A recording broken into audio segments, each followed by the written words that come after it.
Sandusky City Planning Commission called the January 27th, 2021 meeting to order. If we could have someone call the roll, please. Mr. McGorry? You said McGorry? Yes. Okay, here. Mr. Miller? Here. Commissioner Murray? Here. Mr. Zuloff? Here. Mr. Jackson? Here. Mr. Whalen?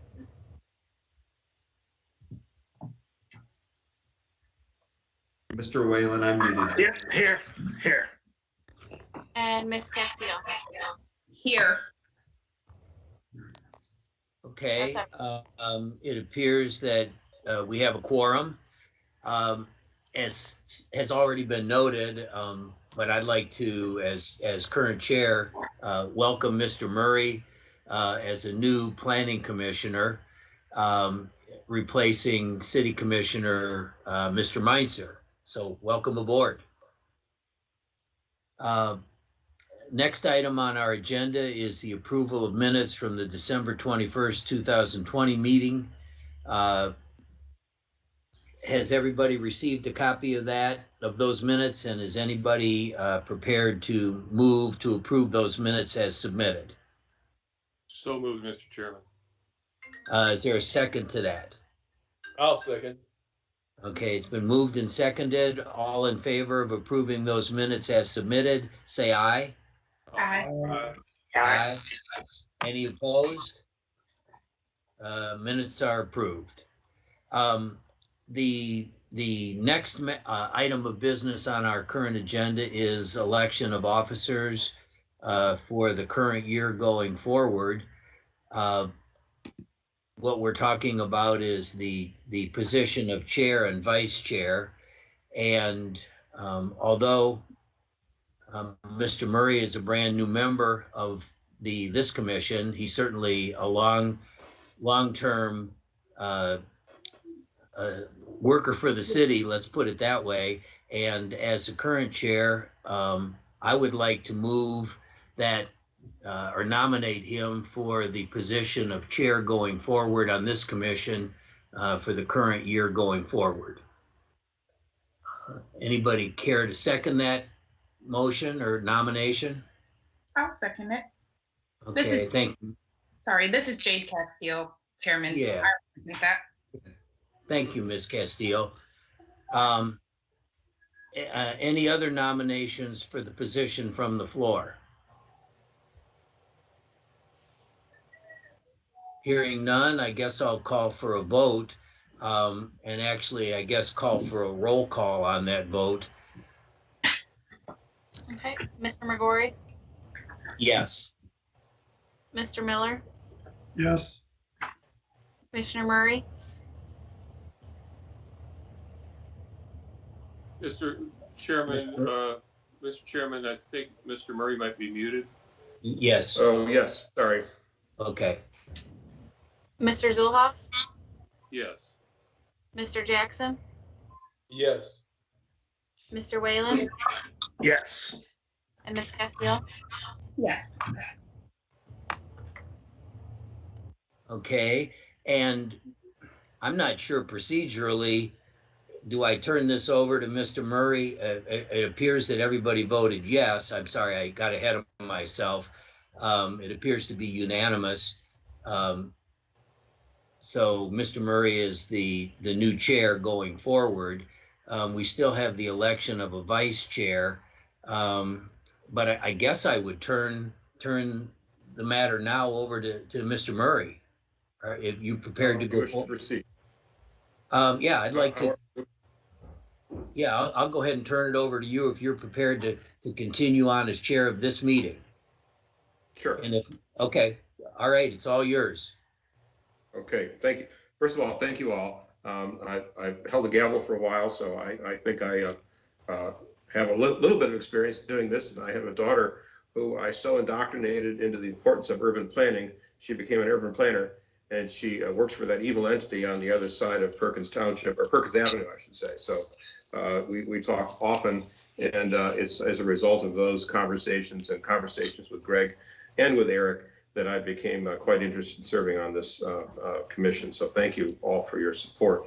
At this point, I will open the floor up for any nominations for the vice chair. And I would like to, in turn, nominate Mr. McGorry for vice chair.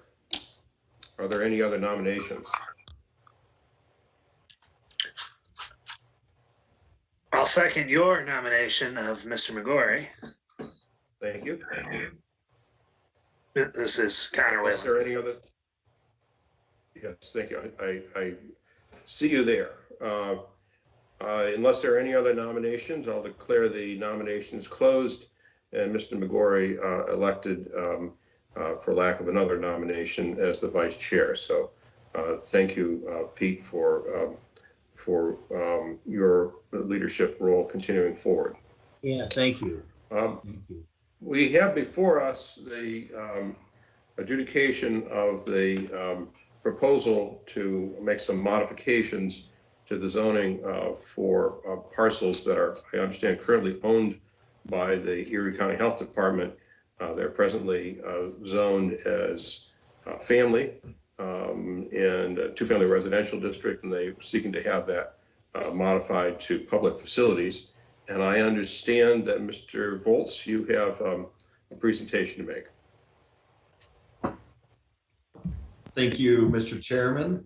So this is not a full rezoning. This is a, sorry, we do need to be sworn in if it's adjudication hearing. So those that are speaking on behalf of this, if you could swear us in, Mr. Chairman, I appreciate that. Oh, very good, very well, and thank you for that clarification. I'll get the lingo right here in a little bit. But I'm used to stumbling publicly, and that's just how it's going to be for a little bit. So who all is speaking at this hearing? This is Greg Schmid from Polish Schmid Design Group. And myself. Anyone else present on this call who wishes to speak at this adjudication hearing? And Mr. Volz, typically, how is this handled? Does the chair administer the oath? That's fine. Yes. Okay. Mr. Mr. Chairman, Mr. Chairman? Yes. Yes. Typically, if the law director is present, then it's been the tradition that the law director administer the oath. Otherwise, it would be the chair. So, I didn't know presence. Mr. Right. Chair, if I may respond, I'm happy to administer oaths. My recommendation is that the chair do so going forward in case your law director isn't on for one of your adjudication hearings. It is not required that I do so, although Mr. Zulov is correct. Historically, I have so. Okay. But I think with a new chair, it might be easier for you all to do it internally, just in case. Okay, thank you for that point of order. I appreciate that. Mr. Schmidt and Mr. Volz, would you both raise your right hand and repeat after me? Do you both solemnly swear that the testimony that you're about to provide will be the truth, the whole truth, and nothing but the truth? So help you God, or so help you to whatever deity or power you adhere oaths to. I do. I do. Very good. Mr. Volz, I'll get a formal oath, folks. That was just off the top of my head. So That was good. That Mr. was Volz, good. would you Thank you, Mr. Chairman. This is on behalf of the Erie County Combined General Health District Board of Health. It is an application for a conditional use permit to allow a public facilities use within the R2F zoning district near 420 Superior Street. This is the site location. You can see it's just to the south of the health department's growing campus and north of the residential houses. Greg Schmid is the applicant on behalf of the Erie County General Health District. The property is surrounded by other parcels zoned public facilities, as well as general manufacturing and some two-family residential houses. The necessity of this application is due to the health department expanding its parking area. The Planning Commission did resolve to approve the site plan application at the December 2020 Planning Commission. The applicant is proposing to expand its parking area onto parcels to the south and more city right-of-way. The right-of-way improvements are at the risk of the applicant, and the Public Works staff has no issues of this usage at this time. Planning Department staff does request that the applicant provide a detailed landscaping plan for the island showing the type of tree to be planted, and we did discuss the exterior lighting during the site plan approval process. Staff does request a few conditions on this approval to ensure that Planning Commission is able to react if headlight glare becomes an issue, as well as to be ready for the eventual installation of the Sandusky Bay pathway, ensuring that users of the pathway will have safe access to the site.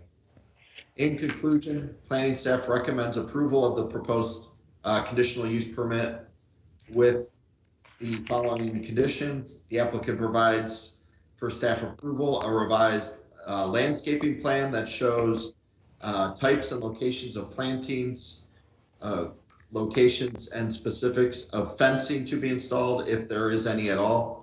Shrubs or low fencing may be requested to block potential headlight glare coming from vehicles to the neighboring residents.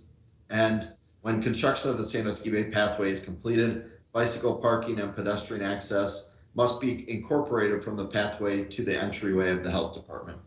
That is all I have for this presentation. As you know, Mr. Schmidt is on to hear questions as well. I am. Thank you. Thank you, Mr. Volz. Commissioners, do you have any questions at the moment of Mr. Volz? We'll open it up again for questions later on in case there's some later. Yes, Mr. Chairman, this is Jim Jackson. I have a question. When I read this application, it sounded like that the city hadn't come to an agreement with the health department on the pathway project. Is that the way it still stands right now? Mr. Volz? We through you, Mr. Chairman, to Mr. Jackson, we generally have a good idea of and a good comfort level with our proposed alignment with the health department. Right now, it will be going through the parcels just to the south of this area, and the health department is a great partner and wants to see the pathway come to fruition. Thank you. Additional questions for Mr. Volz? Mr. Volz, I have a question.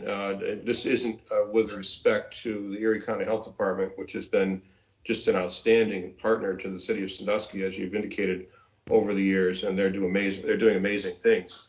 But just as a general matter, it seems to me, sitting on the city commission, that there have been a number of instances where we've placed conditions on a conditional use or rezoning, only to find out that those have not been honored. And I'd like to have a better understanding, and perhaps Mr. Heil, our law director, might want to chime in here. What are our options? What's our authority to enforce those conditions? Sure, and Mr. Chairman, I'll jump in before Brendan.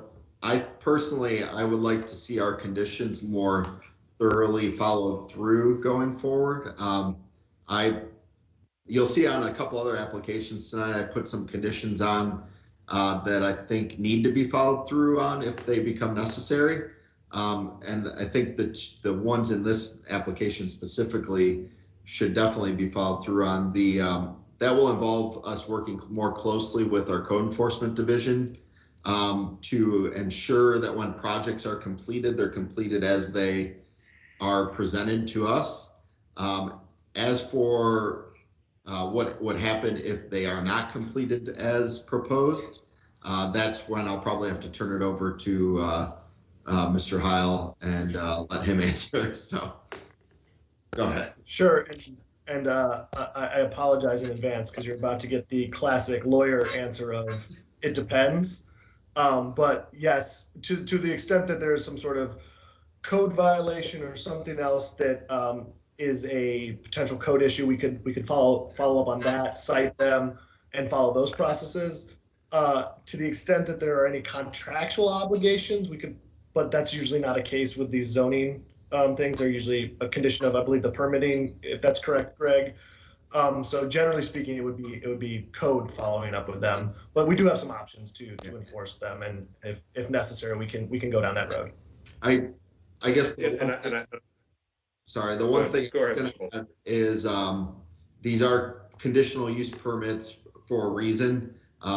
Planning Commission could revoke the use based on these, so that is our ultimate recourse. Thank you. And I'm using the health department as an example because that would never happen with the health department, because I'd indicated they've always been honorable partners. But I just wanted to get a better understanding of that. Unless there are other questions of the commissioners to Mr. Volz at this point in time, I'll ask Mr. Schmidt to make his presentation. Hello, Greg. Welcome. Hello. Well, Greg Volz did a great job. So, Mr. Chairman, I just had one. Mr. Chairman. Go ahead. So it really comes, the trouble with rescinding the conditional use permit is that it's awkward. We have to think more about whether it's wise to allow a conditional use permit and ask ourselves, will we have the courage or to rescind it if necessary? Sometimes it's just kind of the easy way out. So until I don't know that we ever have rescinded one, until we show that we're willing to do that, it's kind of toothless. Mr. Zuloff, I'm laying down a marker right now that if this continues to become a problem, we have people that ignore the conditions and the agreements that they've made, I will vote in favor of rescinding those permits and rezoning. And I intend to, we have zoning in this city for a reason, is to protect the residents and the businesses that are here. And if we're not willing to protect those folks, we shouldn't be allowing these changes to be made. So no, I fully intend to put the muscle of the city behind that and vote as a planning commissioner, to revoke those where necessary. I'm sorry to be having this conversation with one of our friends, but the health department and Mr. Schmidt, but it's a good discussion to have. Thank you. Good. Mr. Schmidt, anything to add? Not really. I mean, obviously that we're doing a nice addition onto the health department, much needed. I believe that the expanded parking lot and the traffic flow that we've created here with our engineers is also a huge improvement and gets people as close as we can to the entrance.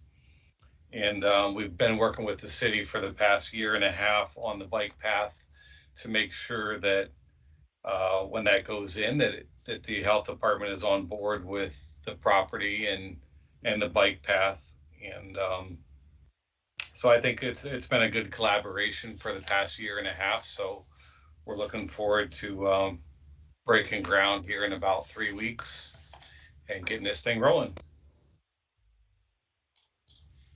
All right, commissioners, questions of Mr. Schmidt?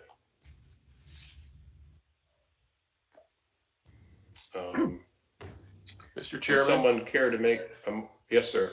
Mr. Chairman, I would move for approval of the application subject to the conditions and recommendations on the staff's report. To further any discussion, I make that motion. Mr. Chairman, Pete McGorry, I'll second that motion. Mr. Chairman, David Miller, under discussion, I do have a follow-up question for Greg regarding the proposed alignment of the bike path. I think I understood Mr. Volz to say that that would be south of these improvements, and therefore the bike path, I'm just trying to clarify in my mind where that alignment is relative to the property that the health department owns there. I'm assuming that the bike path is crossing the health department's property south of this improvement. Is that correct? Through you, through you, Mr. Chairman, I do have it up on the screen. Hopefully you can see it. It's the light gray line, and then it will cross Superior Street and ideally travel north to the bay on the west side of Superior Street. You can kind of see the parcels outlined or highlighted on this drawing as well, but it's a little grayed out or dulled out. Okay, thank you. Additional comments or questions?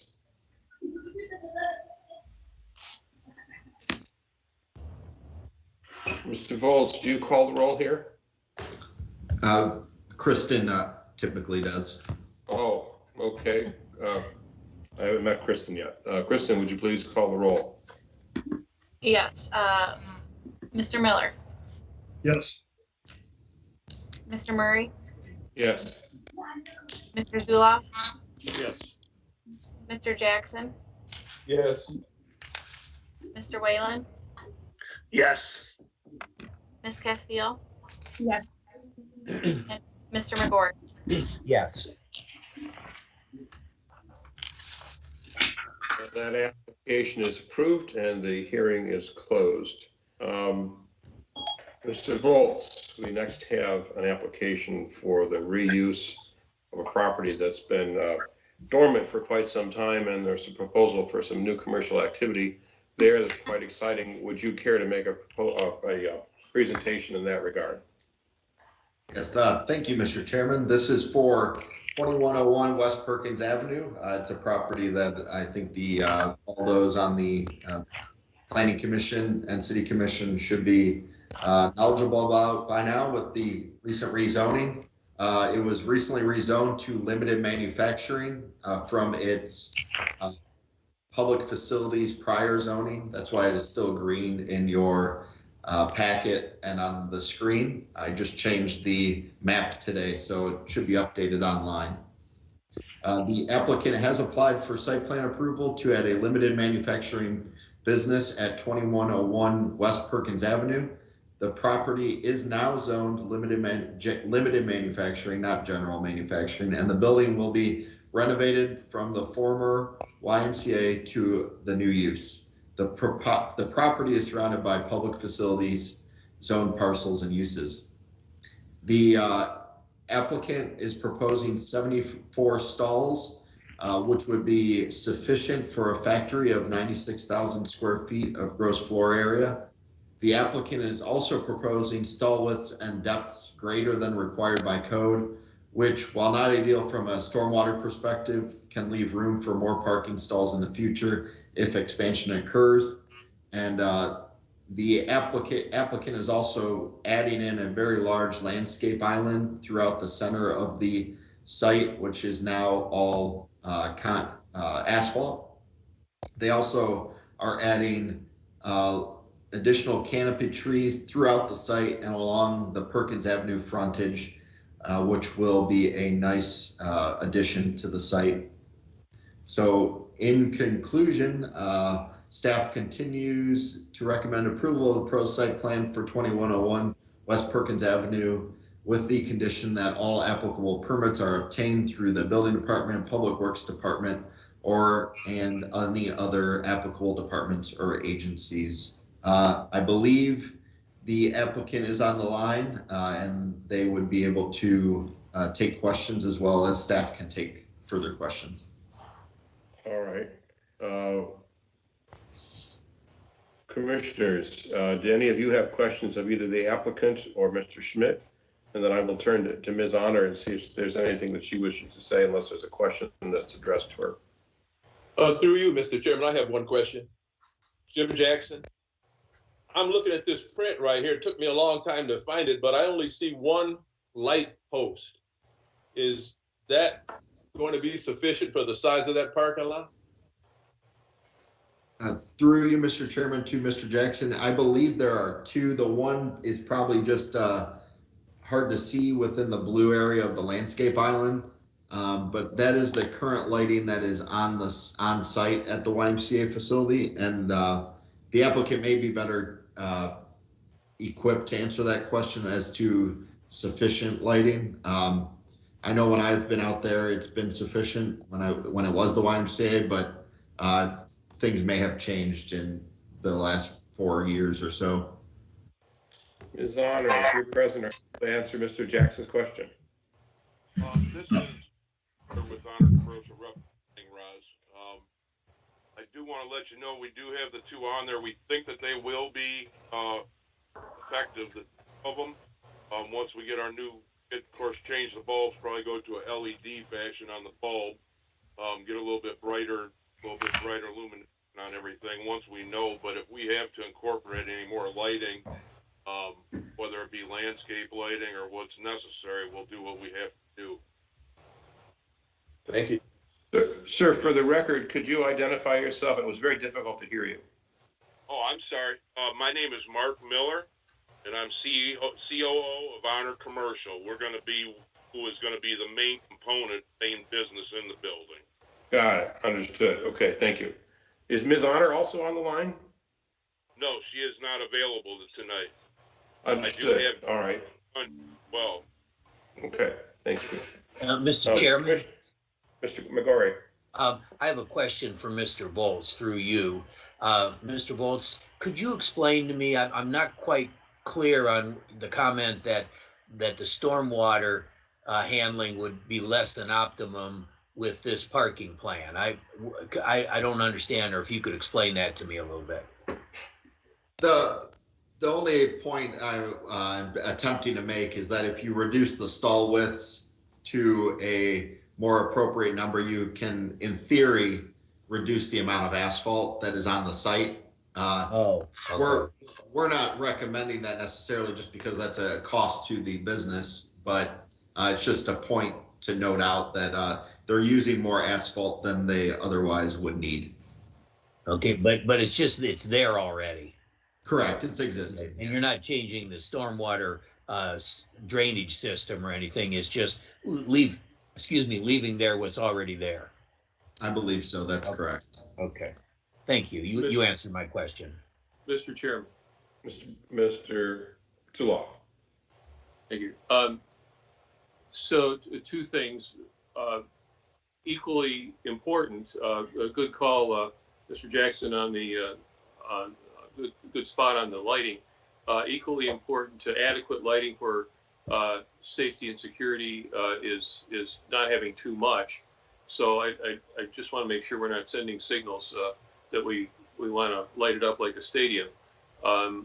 We've expressed concern many times as this body has, probably myself in particular, of overlighting and making sure that any lighting that's installed be fully shielded and not send light skyward or create light trespass on adjoining properties. So with regard to the number of parking spots, this body's also been frequently worried about or concerned about excessive runoff. I don't know what authority we have to condition this or to what authority the city has to ensure the maintenance and repair of any problems on the parking lot. But approving this site plan, as we approve this site plan, I think it's important to send signals that we would be amenable to fewer parking spots if the business doesn't feel they need that many.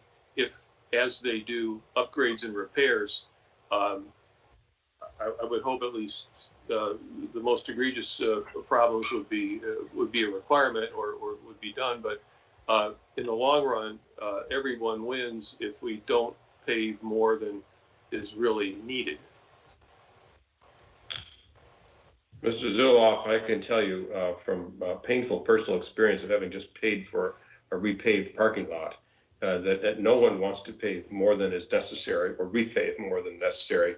I am confident that if they got to that point where they had to repave, it would be far cheaper to cut that portion out than to repave anything that was not unnecessary. But your comments bring to mind a point that I think we ought to add as a condition if we're able to do so, and that is if the lighting is replaced, that it would be dark sky lighting. Or is that already part of the conditions that are placed on this? No, Okay. not that I saw. And sometimes the lighting is specified, sometimes when there's none specified, we condition approval on submitting that to the staff.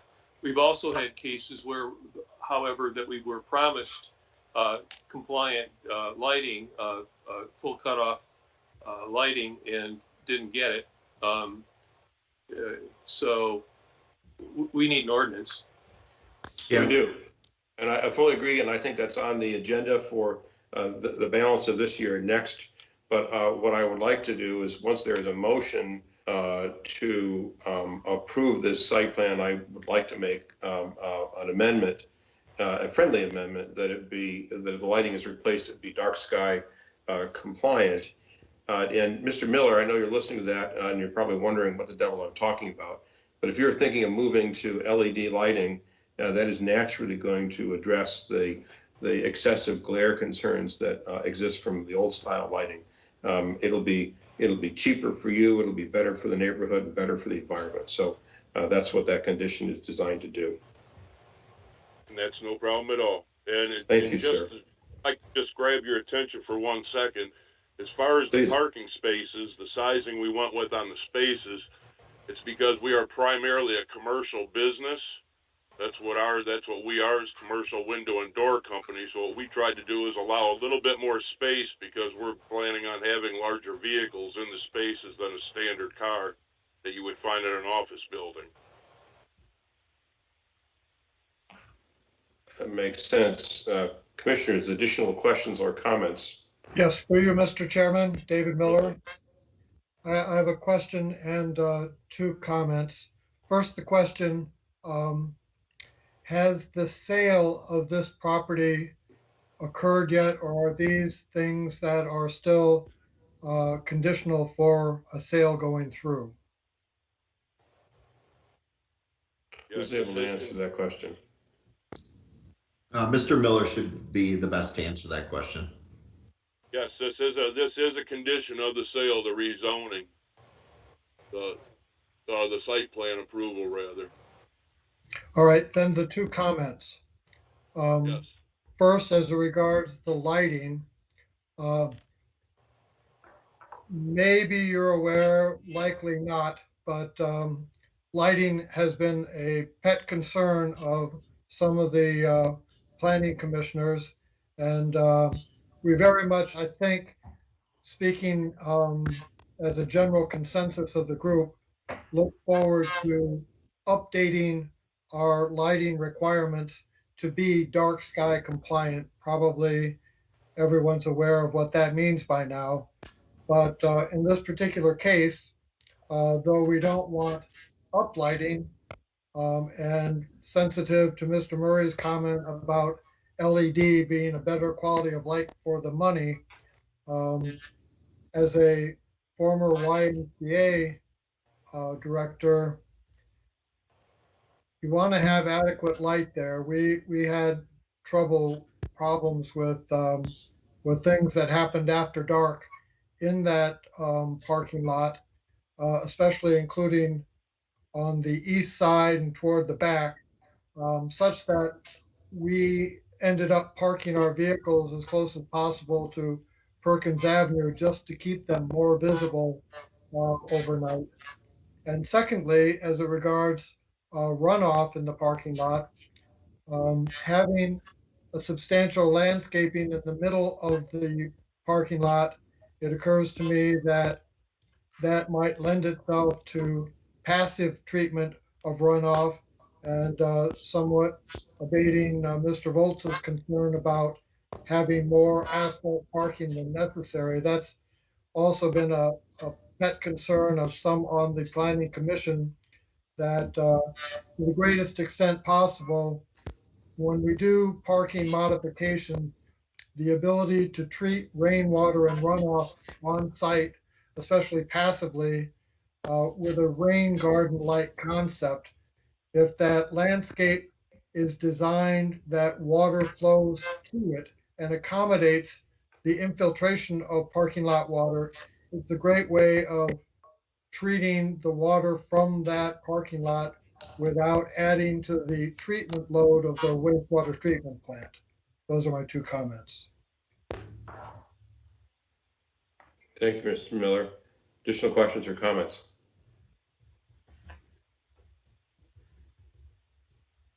Would someone care to make a motion to approve the site plan? Mr. Chairman, Pete McGorry.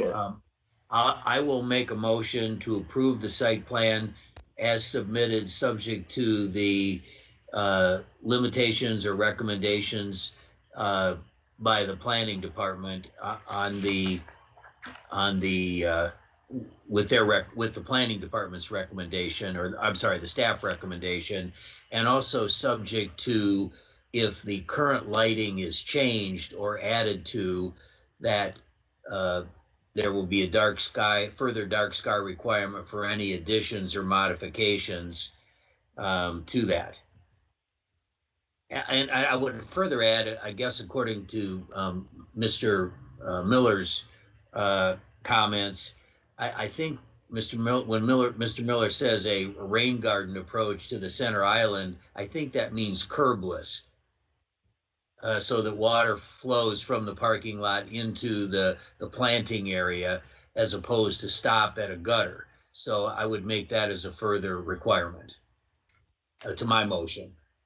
Yes, Mr. McGorry, I'll second your motion. And to clarify, it doesn't necessarily have to be curbless, but it could be curb cuts or some other way that if there's parking, a parking barricade or a parking curb, that they be cut so that water can in fact flow toward the landscape area.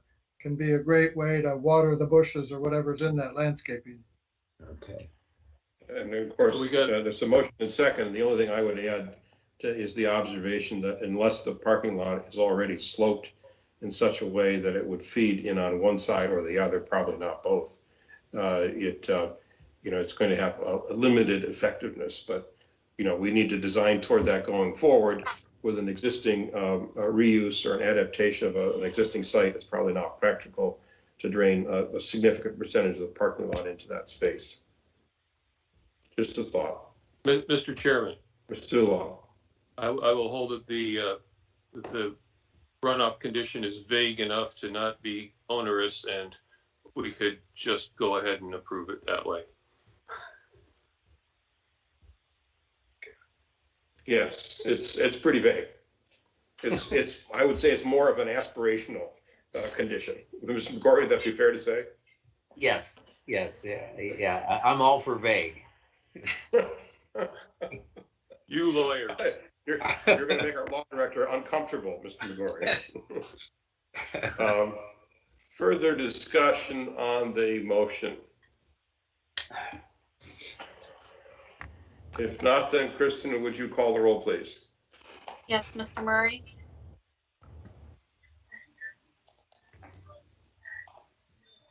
I'm sorry. For your vote. You rotate it within the meeting. I'm not used to that. Yep. Okay. Yeah. Yes. Mr. Zulaw. Yes.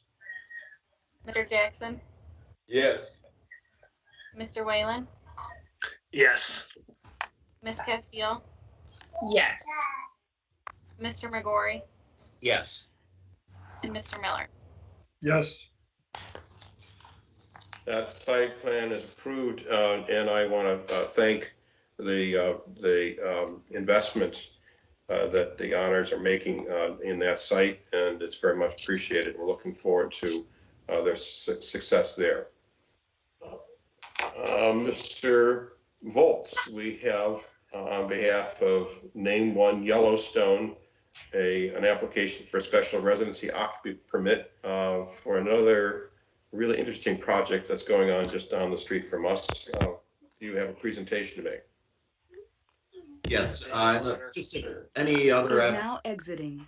applicants that have been heard previously, if you are care to sign off or stay on, that is up to you. but this application is for a special residency occupancy permit. This is the first one I've heard of this since I've been here at the city of Sandusky as in the planning department. So the site is at the corner of Franklin Street and Washington Street.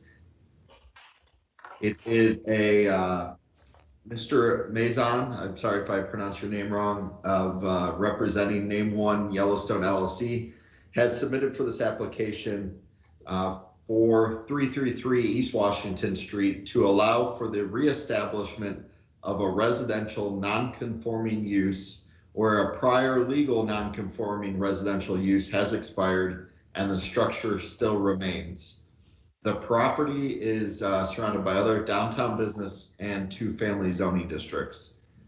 The proposed uses in this project are permitted by right in the downtown business district. The applicant is proposing to use the housing for a variety of, or the house for a variety of mixture of uses. Phase 1 calls for the house to be all residential, transient rentals, which includes the first floor unit. This first floor residential use is the reason for the special residency occupancy permit. In the downtown business, our code does not permit first floor residential occupancy. So this house used to have that, and this is just to reestablish that use. I want to point out that staff has received calls from neighbors with concerns of the amount of activity the proposed development may create. We did give those callers an email for them to write to, which they said they would, but we have yet to receive any emails in regards to this application. But I did personally want to share their concerns, even though they said they would be emailing us, but I thought they were points to be discussed during tonight's meeting. The possibility of the new use creates more constraints on the availability of on-street parking. Transient rentals creating a nuisance, and any proposed retail may not fit with the character of the neighborhood. Staff does believe that there is adequate on-street parking availability in this area. We'll get more into that in the next application for site plan approval if we get there. As well as we have a strict 3-strike rule in our transient rental regulations for property owners if they create constant nuisance issues. This was a concern we heard with the transient overlay zoning district in the Cove.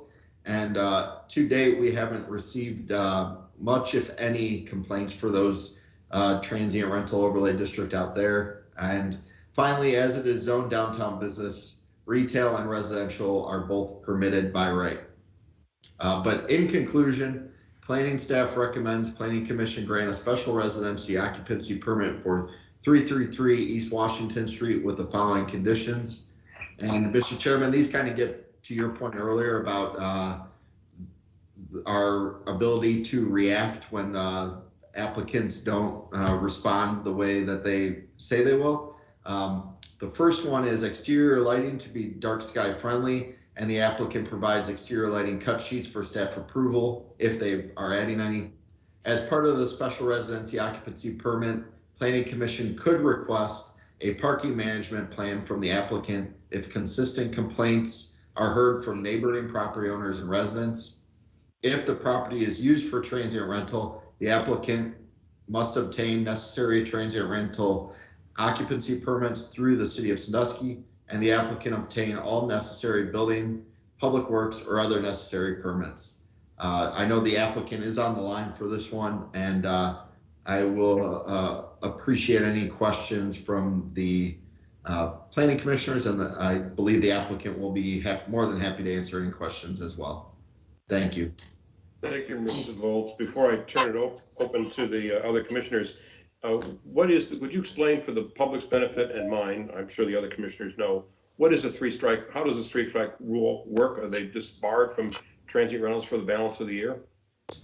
Yes, that's correct. I don't know if we've actually had any come through as of yet. I'd have to find that out. But if there are 3 complaints, how the property is then barred. The first 2 are monetary violations, and the third one, they lose their occupancy permit for the remainder of the year. So that's, and they're pretty hefty fines as well. Is now exiting. All right.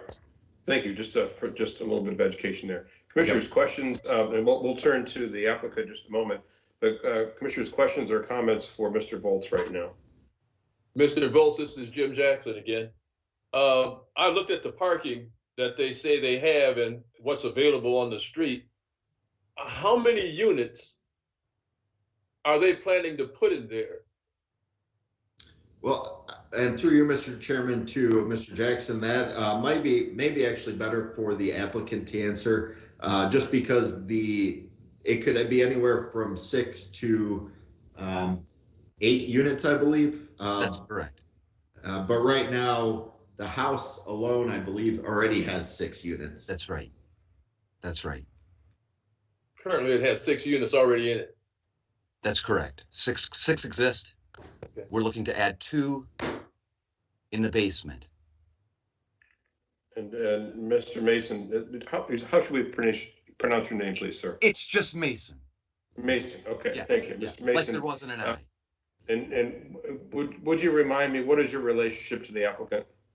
I am the architect for the owners of the property. Got it. Okay, thank you. Mr. Chairman.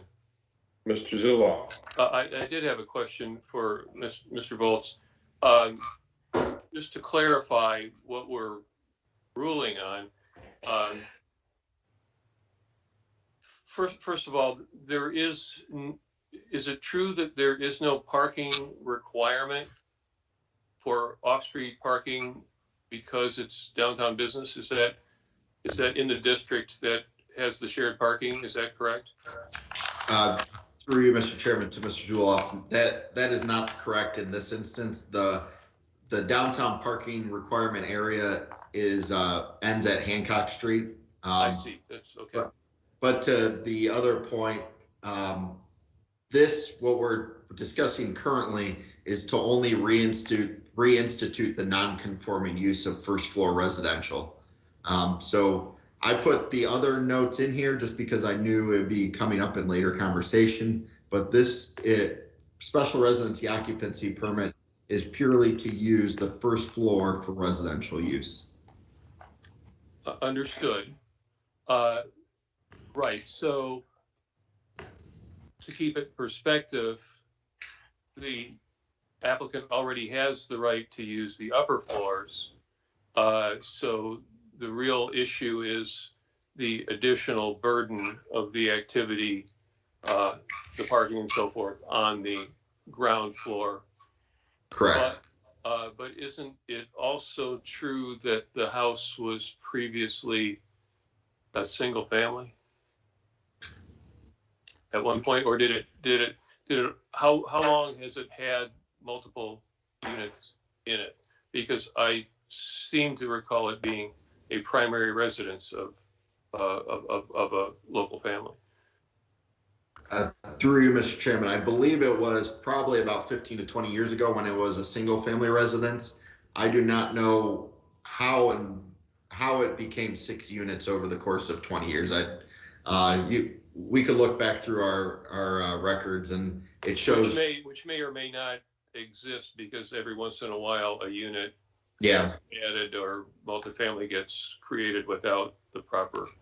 And we looked through our Polk directories, and you could just see as the years progressed, as we approached this year, it over the time just a unit was added or an address was added.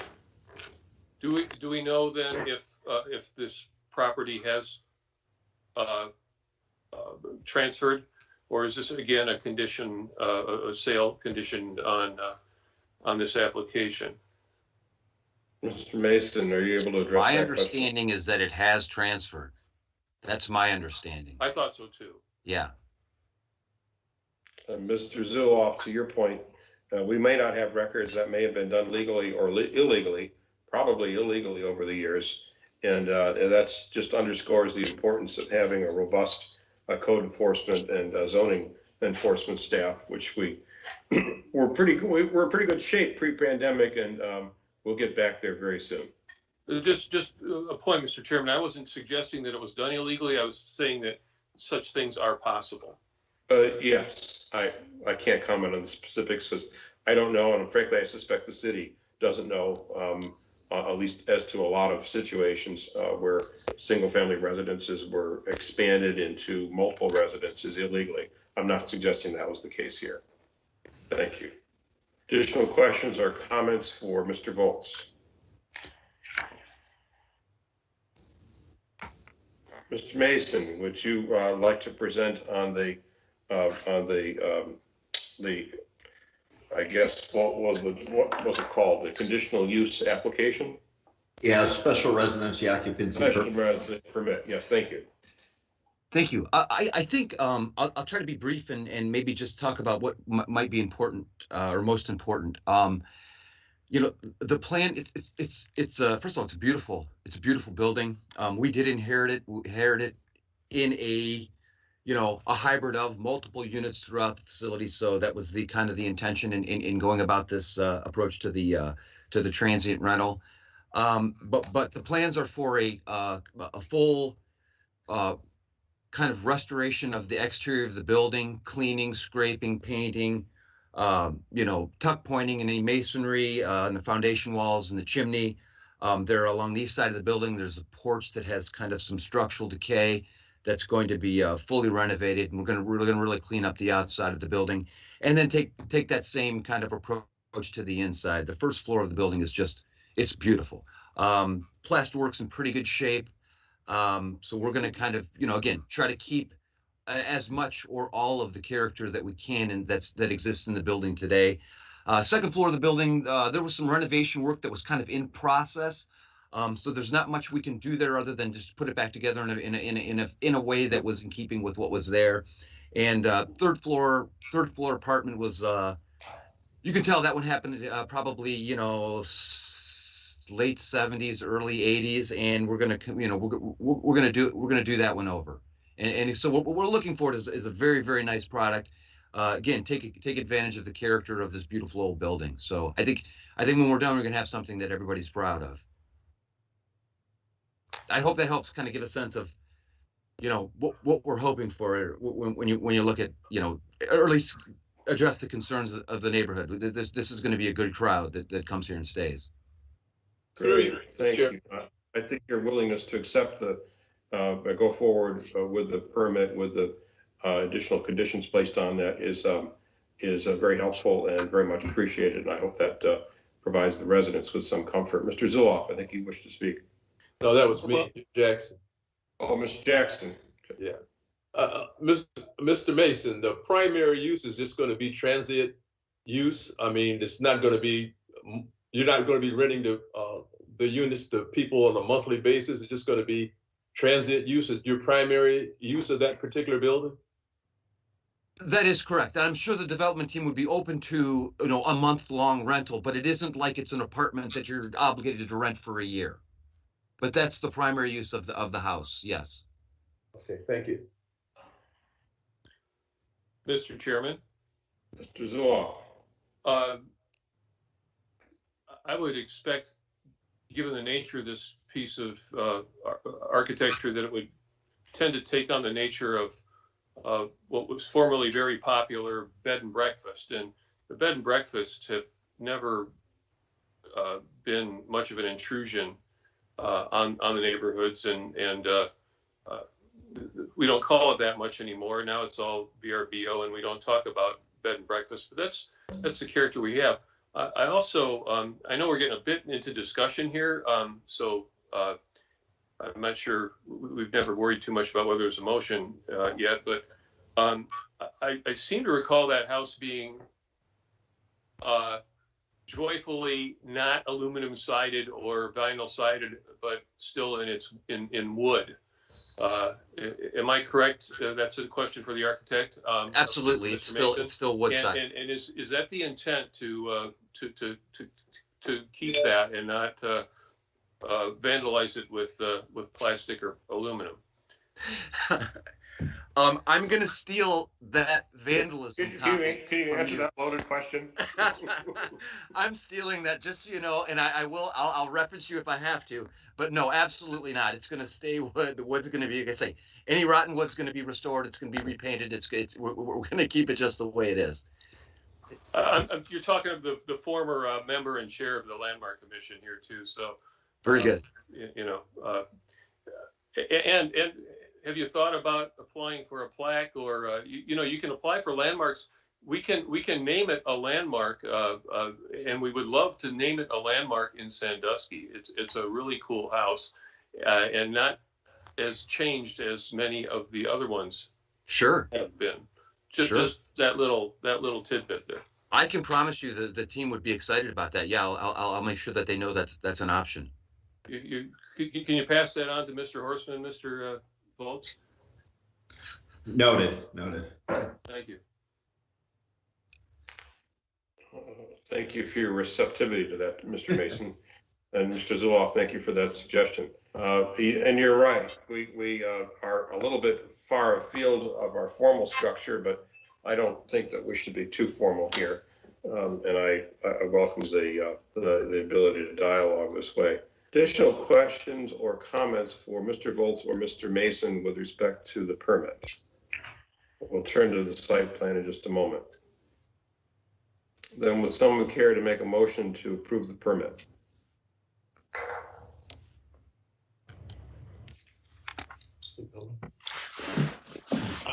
I'll make a motion. Jackson, I'll make a motion that we approve. Thank you. Is there a second? Mr. Murray, I think Oh, Connor Whalen just seconded that. Go ahead. I think Connor Whalen. Okay. There's a motion and second. Further discussion. Kristen, would you call the roll, please? Yes, Mr. Zuloff, Yes. Mr. Jackson, Yes. Mr. Whalen, Yes. Ms. Castillo, Yes. Mr. McGorry, Yes. Mr. Miller, Yes.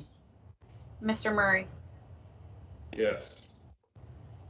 That permit is approved. Mr. Volz, would you proceed with the site plan presentation? Thank you, Mr. Chairman. A point of note with that special residency occupancy permit, that does get reviewed every year. The ordinance is not clear whether it gets reviewed by staff or by planning commission, but I think we will review it internally by staff. And if there's things that need to be brought to the planning commission's attention, we will do that, just so it's not too much of a burden on the owner of the property, unless there's another reason from the planning commission. Point of order, Mr. Chairman. Oh, did you have something else not regarding the presentation, Mr. Volz? No, that was it. Okay, Mr. Chairman, a point of order. The public notice went out and invited the BCC for the presentation regarding the Are we talking about the downtown? No, we're talking about the site plan approval for the same property at 1 Washington Street. Oh, thank you. I'm sorry. Yeah, no problem. Very well. Yeah, good. You can proceed, Mr. Volz. Thank you. This is for the site plan approval for this site. As noted, it is outside. It is a downtown business zoning district, but it sits outside of the area with parking requirements. So it does have parking requirements on it. The property is surrounded, as mentioned, by other downtown businesses and 2-family residential parcels and uses. The applicant has worked with staff on maximizing on-site spaces, and it is requesting that the Planning Commission modify the remaining required parking spaces due to on-street parking availability. This ability by Planning Commission is set forth within section 1149.06D. Staff would like to mention that the requirement of the on-site parking spaces drastically alters the ability of the property owner to create a more inviting Franklin Street sidewalk frontage. In fact, staff requested to add more on-site parking, which kind of created some constraints with the actual development, and they worked well with us and were able to get the 6 on-site spaces. But this requirement created a large swath of property that could otherwise be landscaped. It also reduced the walkability of this portion of Franklin Street, which is already negatively impacted by non-contributing frontage and vehicle-focused uses due to the drive-through and the parking lot further north. Another point, if this property were built as a hotel, which a transient rental is very much in line with that use, the property would be required to have no more than 10 spaces available to it. Staff believes that the 16 spaces will be more than sufficient to serve the needs of the property, even with the proposed phase 2. The 16 spaces comes from calculating the required parking of the property if the property was used as residential apartments, not just transient rental. We don't have a transient rental parking section in our site plan chapter. This property is not located within a historic district, nor is it individually listed, but it is on the historic inventory, which kind of lends to the previous discussion in the special residency occupancy permit. So in conclusion, planning staff recommends the site plan approval with all the same conditions as presented on the special residency occupancy permit. And I will turn it over to the Planning Commission, and as you know, the applicant is on as well. Thank you, Mr. Volz. Mr. Mason, before I open it up to the Planning Commissioners, anything that you'd like to add? No, I don't think so. I'll just field questions if that's okay. Very good. Commissioners, questions or comments? Mr. Chairman. Mr. Somebody, I can't see the pictures right now. Zulaf. Sorry, Zulaf requests the floor. Thank you. Go ahead. Mr. Chairman, I didn't know, I may have missed it. I think, did Mr. Volz point out by any chance that there's a city-owned parking lot around the corner, pretty much at Franklin and Market Street with prodigious parking that's rarely full?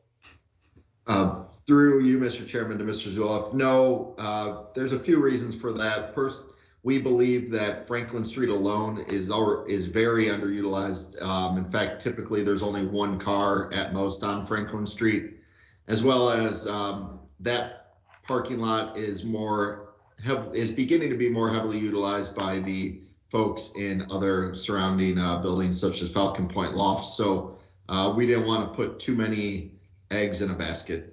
Okay, well, so I'll take that to mean that it would be fine even without that city-owned parking lot. Correct. Yeah. Thank you. Additional questions or comments?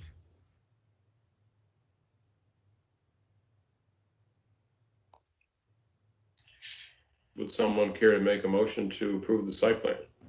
Motion to approve, Mr. Chairman. Thank you. Subject to any conditions in the report. Understood. I will second that motion. Pete McGorry. Thank you, Pete. Additional questions or comments?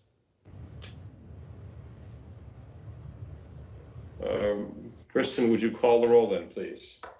Yes, Mr. Jackson, Yes. Mr. Bain, Yes.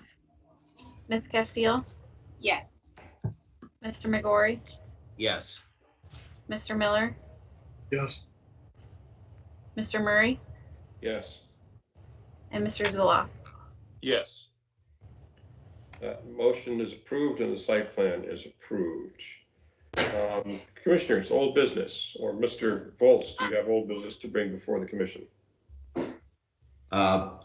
Mr. Chairman, I do not at this point. I don't know if you do. I threw up a slide. The downtown Sandusky master plan is proposed to be, or is going to be presented at 7 p.m. So whenever we're finished with old business, I just request that we enter into a recess until that time.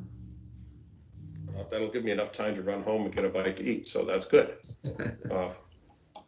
Any other old or new business for this commission? Mr. Chairman, just for clarification on the Sure. recess, Yes. this will be the same session.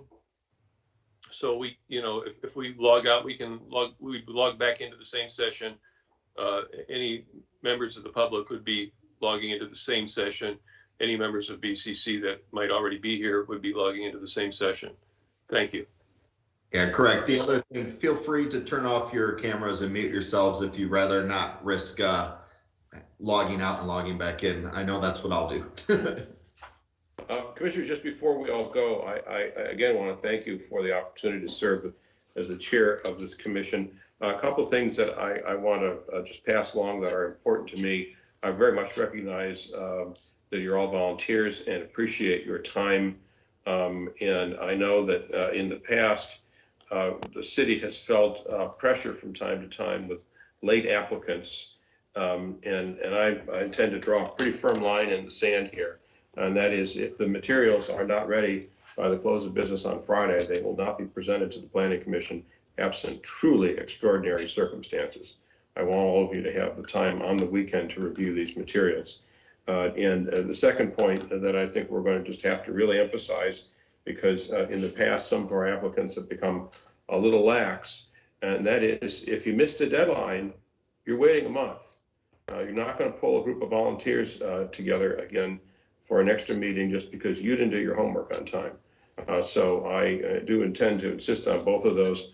There could be exigent circumstances that cause a departure from that plan, to be certain, but I do want to thank you for your service, for re-upping, and I look forward to serving with you.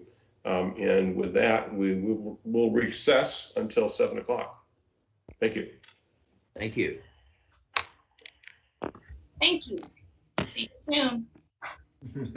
Not coming off, I may not be able to get on again. I'll just sit here. Feel free to turn off your camera and mute yourself if you'd like. Especially remember to turn off your camera, but also your microphone. Yeah. Yes.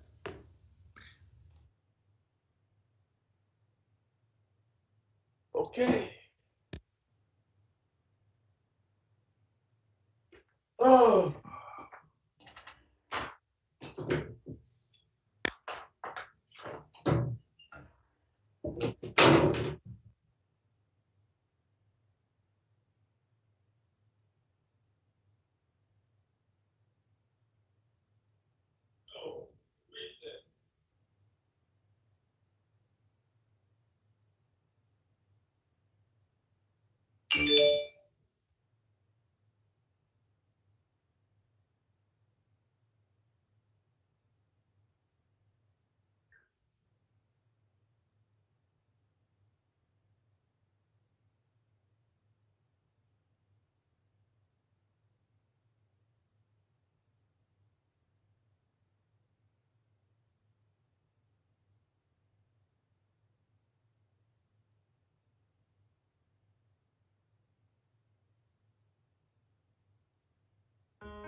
And Greg, unless you have any introductory remarks, we'll turn it over to who's proceeding first, Aaron or Jeff? And when you begin your presentation, if you'd identify yourselves to the public, I'd appreciate it. Mr. Wobster, are you introducing our guests?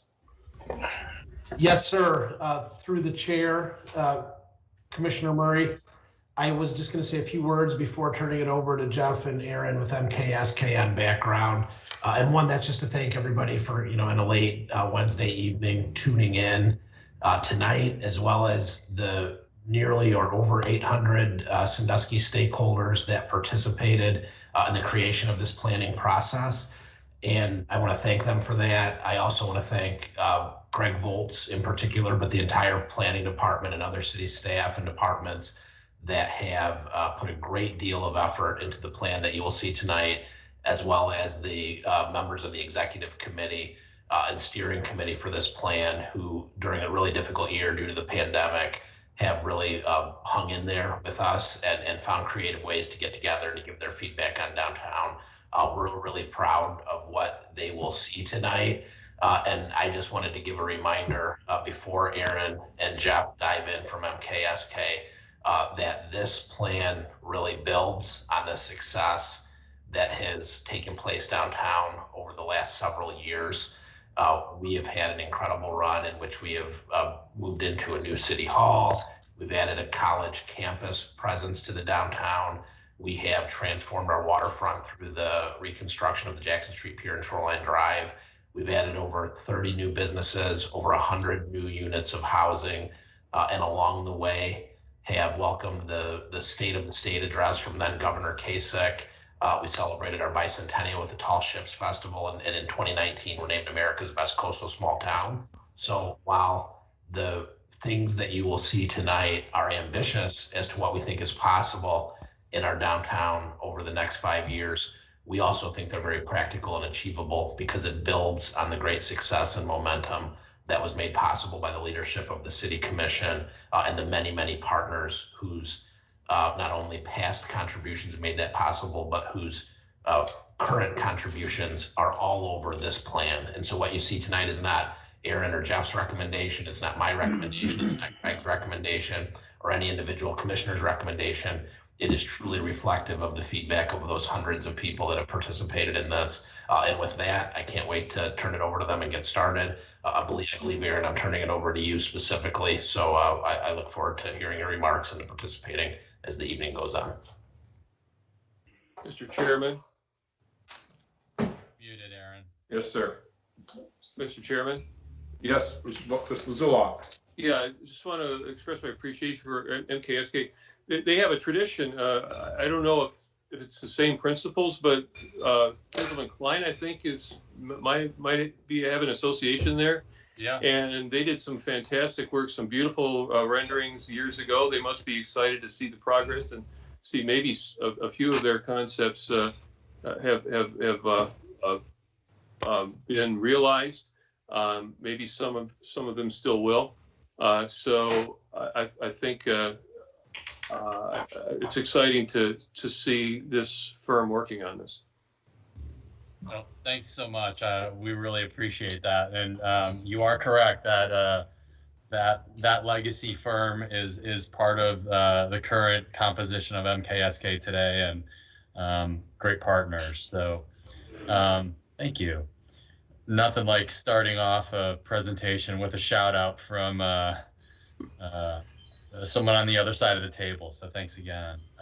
Thanks, Eric. That was fantastic. Just want to say thanks to you all for joining us today. My name is Jeff Pangonis. I'm a principal here at MKSK. For those of you that don't know a little bit about us, we're a landscape architecture, urban design, and planning firm based here in Columbus, Ohio, but our offices stretch from Detroit all the way down to Greenville, South Carolina. We have a real passion for cities of all sizes. If we had more time, Aaron and I would each tell you about our personal connection to Sandusky, aside from our passion from cities. So we'll save that for this summer when we can all be face to face. Under different circumstances, I think it's fair to say we'd be, revealing this plan in a much more, stimulating way or exciting way, or maybe clinking some glasses. But nonetheless, we're really excited to present the Sandusky Downtown Master Plan to you. We think of this as your roadmap for the next few years, as each and every one of you continue to guide Sandusky in better and better ways, and we're really excited about that. Aside from MKSK on the team, and I'll certainly let Erin introduce herself. Our partners, HR&A, were our economic advisors on the project. We will be speaking on their behalf tonight, but please know that they were an integral part of the project and really are more than national experts on what they do. So we got a lot of really great feedback from them, and it's cooked right into the report and is a pretty meaty chunk of what we're doing today. And then I absolutely cannot thank the incredible team, our project partners at the city, Eric, Greg, Tom, Aaron, Jonathan, and a whole slew of other people that helped coordinate this project. You might guess that Aaron and I get a chance to work with lots and lots of cities. This is a top-class team, best-in-class, top-notch team, and we're just honored and pleased as punch every time we get on the phone with them to collaborate here. So Eric, to you and your team, thanks so much for having us. I just want to give you a couple little teasers here, and I'm going to start by saying, you guys have all heard this. You say something once to your audience, you say it a second time, and then you repeat it one more time, and you'll hear that. That's a lot about what we do.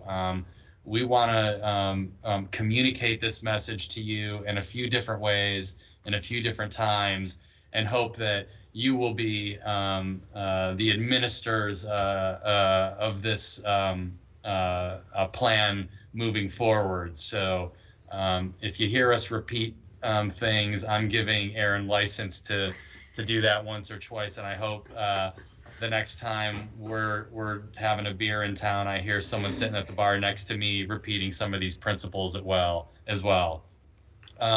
Erin's going to go through the plan. She's going to start with visioning opportunities. We'll talk about some of the physical ideas, the master plan ideas, and then she'll finish up with implementation, synthesis. What does it all mean? And kind of the exciting piece, which is, the priority projects, what we're really focused on in the next few years. I'm going to leave you with just a few things to think about, and this is going to be in the repeat column, but a few basic principles that we thought about when we put this plan together. So number one is it was important to us to connect downtown's assets with a cohesive, walkable street network full of creature comforts.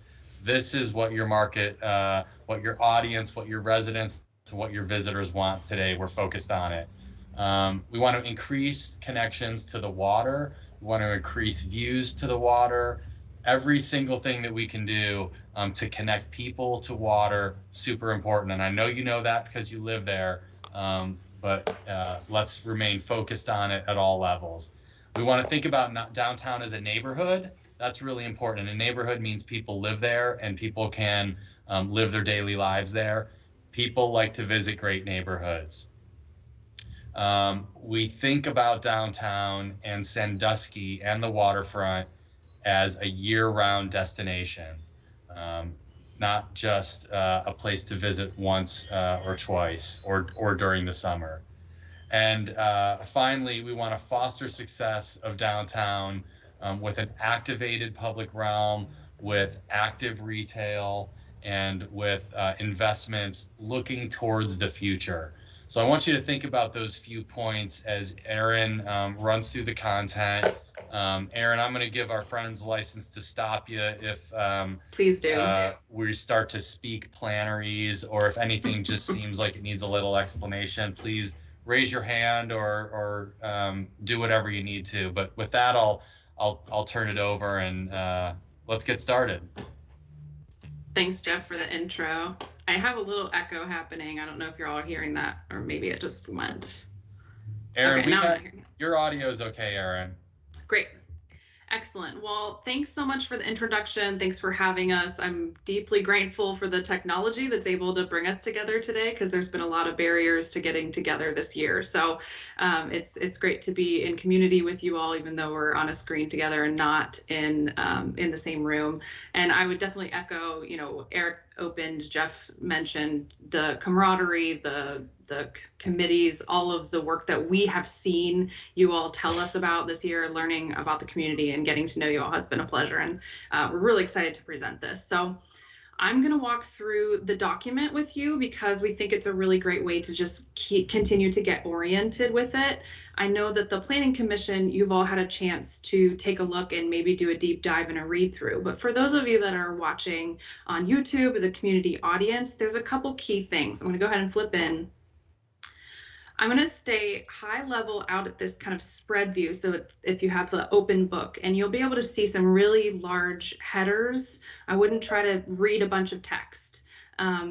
We have a ton of great graphics and visuals in this plan to give you that high level understanding of what the recommendations are, what the findings are from that early analysis and the community engagement. So there should be a lot of content that you'll be able to see and enjoy in this walkthrough, and then hopefully you'll all take a moment to read the plan and really see yourself in it and see how see your part in making downtown continue to be an awesome place to hang out and live and visit.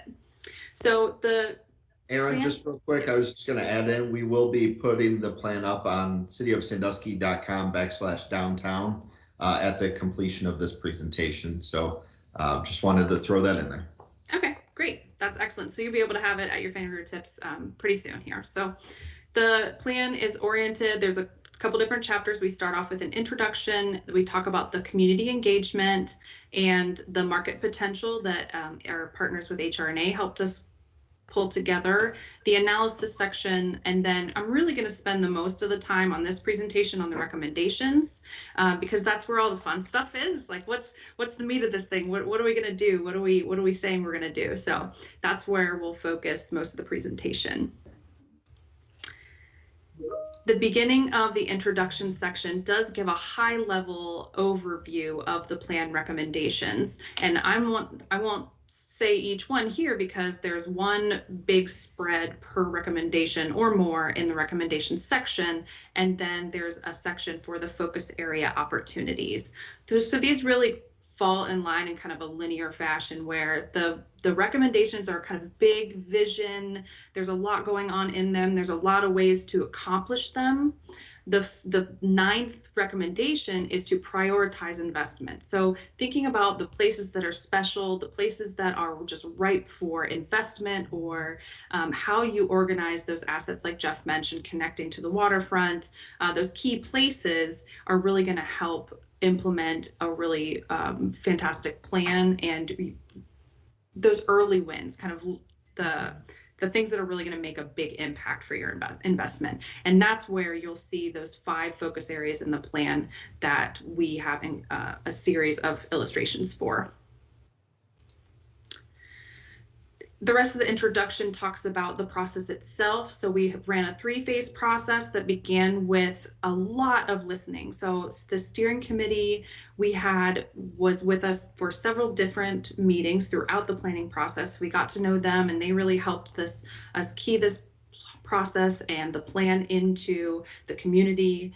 We started with a series of listening sessions with stakeholders, and we did that community survey, which we'll talk about. So lots of listening and learning, and then creating the draft plan documents to get to where we are here today with the final plan coming together. These building blocks helped us understand at the very beginning of the process, what are we trying to focus on and why are we focusing there? So we know we want to focus on downtown. We want the recommendations in this plan to be market influenced. We want this conceptual vision to help illustrate what the community is telling us, what those key focus areas are, and what those recommendations might look like in the future as we go on to follow on planning processes and implementation. So those really set up an understanding of how we conducted the process and how long it took and who was involved. And the engagement piece really is a detailed overview of the questions that we asked and the findings that we heard. So I mentioned we had the steering committee meetings and focus groups. Some of those were in person at the very beginning of the process, and then a lot of that was conducted remotely. We were able to utilize technology to really reach people, and you'll see throughout there's quote bubbles.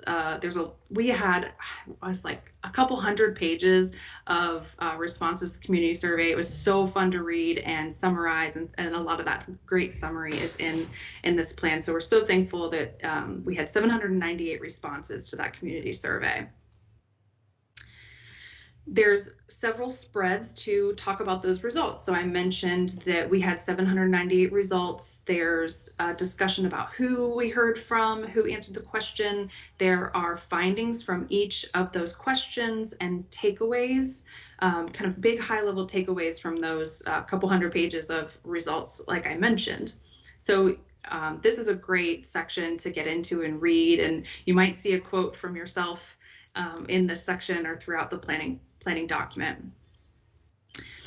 In this chapter is a high-level takeaway of top themes of what we heard from the community. So in all those interviews, within the steering committee conversations, with the community survey, there were some really strong themes, and it gave us very explicit direction on how to form the recommendations of the plan. The top one that came up is that Sandusky is on the right track. People are really excited. They're really excited about the connection of Sandusky Bay Pathway, about the Jackson Street Pier, and partying there all together with events when we're allowed to do that again. They're excited about the new resort school and the development, new restaurants and things that have been coming in town and popping up over the last couple years. The waterfront over and over, and Jeff mentioned this, and it's definitely on repeat. The waterfront is downtown's greatest asset. It forms the reason why Sandusky is in the place it is today. People want to watch people on the water. They want to play in the water. They want to see the water. So connection to the waterfront is very important. We heard a ton about activities and events. Again, I think we might be slightly skewed towards wanting to have events, since we were kind of not allowed to have events last summer. But events and activation are really what makes the downtown everyone's neighborhood, right? It's what people come downtown for if you don't already live there. It's what people come to the region for. So those events and year-round activities are definitely on the community's mind. I should mention, I think 75% of the people that answer the survey do live in Sandusky, so it's very grounded in the residents' feedback too. The pedestrian experience is key, so people talked about walkability a ton. We mentioned the connections, and you'll see how that comes through in the plan as well. Columbus Avenue, so we asked specifically about that. We knew it was going to be a focus, and there was so many fun ideas for Columbus Avenue, just really the idea that it should ignite all your senses. You know, you have this amazing new Shoreline Drive. How does that kind of new personality or that updated look transform up to Columbus Avenue? You have civic uses there, you have retail and restaurants there, and how could it be more engaging, have more public art or heat in the winter, shade in the summer, outdoor dining. We heard a ton about outdoor dining. So lots about restaurants and retail. Outdoor dining was a big one. Definitely more places to live, more places to stay. People want to live downtown. They want to visit and stay downtown so they can walk places. And they also like to buy stuff. So, you know, at the end of the day, people were saying, we ask about tourists. So what's good for residents, what's good for tourists? And the consensus there is really things that are good for tourists and help bring those dollars and those visitors into their community are great for residents too. It leads to more options for shopping and more interesting activities and events and businesses. Okay, so those top themes really gave us specific direction, like I mentioned, and we wanted to take those and with the recommendations, connect downtown's assets, connect to the water, increase residential options, make sure that a downtown continues to establish itself as a year-round destination. Increasing the number of visitors downtown and how long they stay really will help enrich those experiences and support those local businesses and entrepreneurs. And finally, that fostering that successful downtown retail with public realm investments will help bring in other new development and a vision for how that development might occur. The next piece of the plan is the market potential, and I'm going to talk about this at a super high level. It gets kind of technical. There's a lot of graphs and charts and different takeaways in this, but what we did is take a look at a number of different studies that had been conducted, market studies that had been conducted, plus work really closely with Sandusky staff to summarize the market potential of downtown. And really, you live there. Sandusky is a local and tourism town. That tourism demand is supporting the mixed-use development and a lot of the investment that you're seeing there today. There's definitely high summer demand, but there's also an increasing amount of demand for the shoulder seasons, especially with Sports Force and things like Kalahari.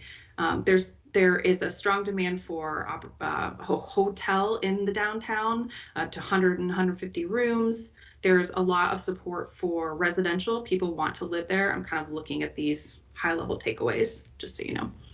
And lots of food and beverage, specialty stores, experiential retail, which it's really exciting because we just talked about what everybody said they wanted, and really that's what the market is showing is in demand in Sandusky too. So everybody's aligned. I'm going to skip the rest of the market section because, like I said, it gets really into detail, and talk a little bit about the analysis section. Yeah, Aaron, if I could just jump in and give kind of a helicopter, look at that. I'd say, by and large, our economic development team in HRNA, along with all the research we did, I'm going to tell you something you already know.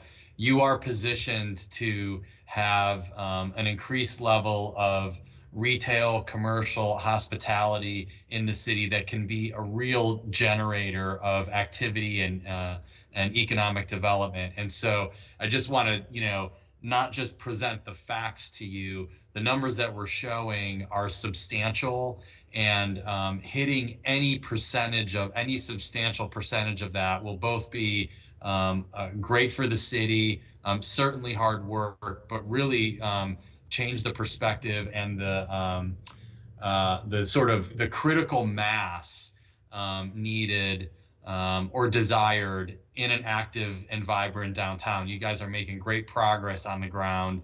The streets are vibrant already, but there's capacity left there inside the marketplace, and having a great walkable downtown, having that historic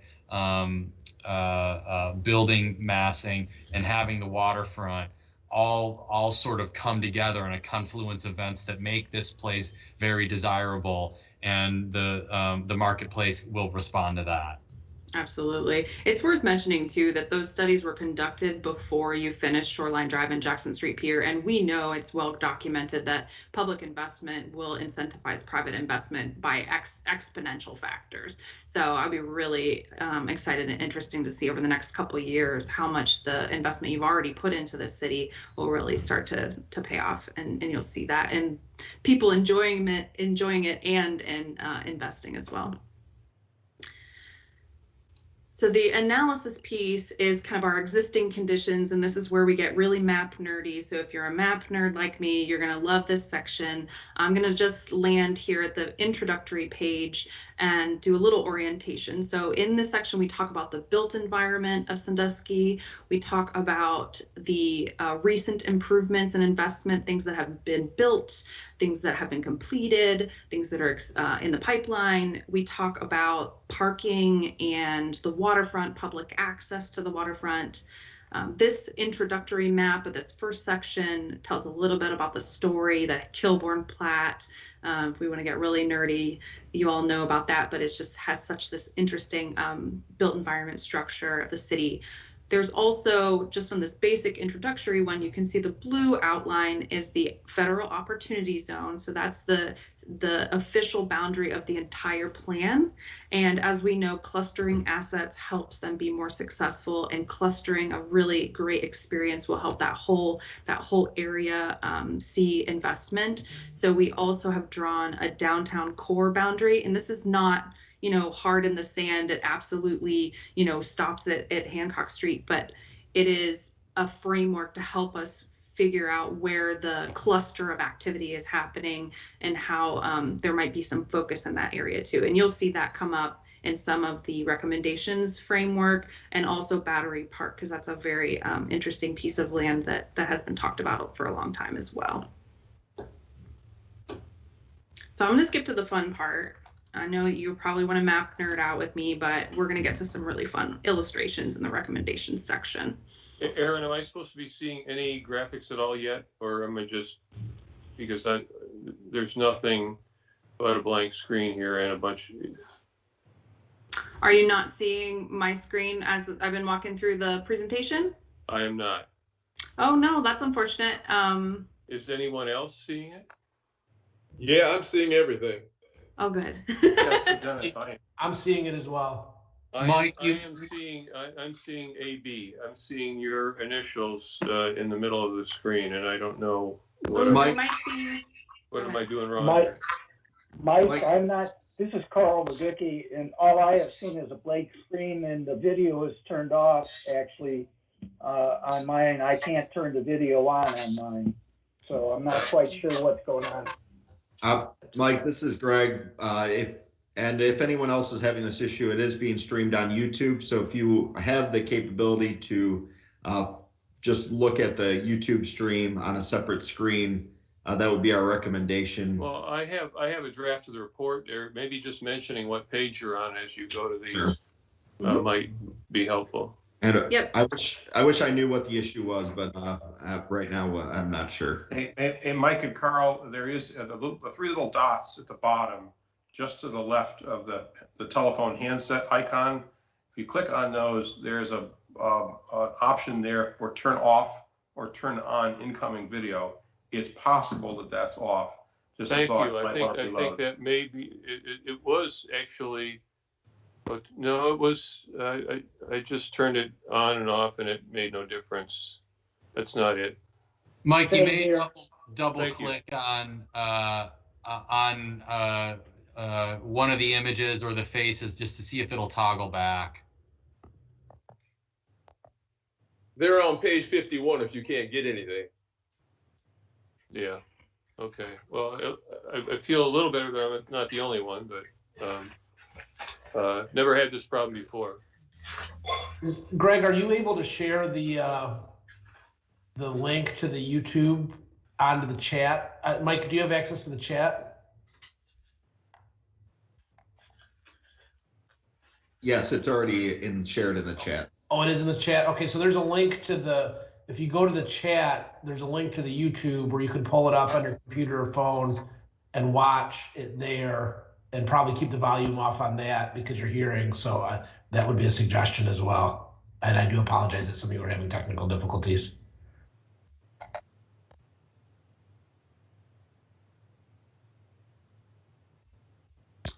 I believe we lost Aaron now.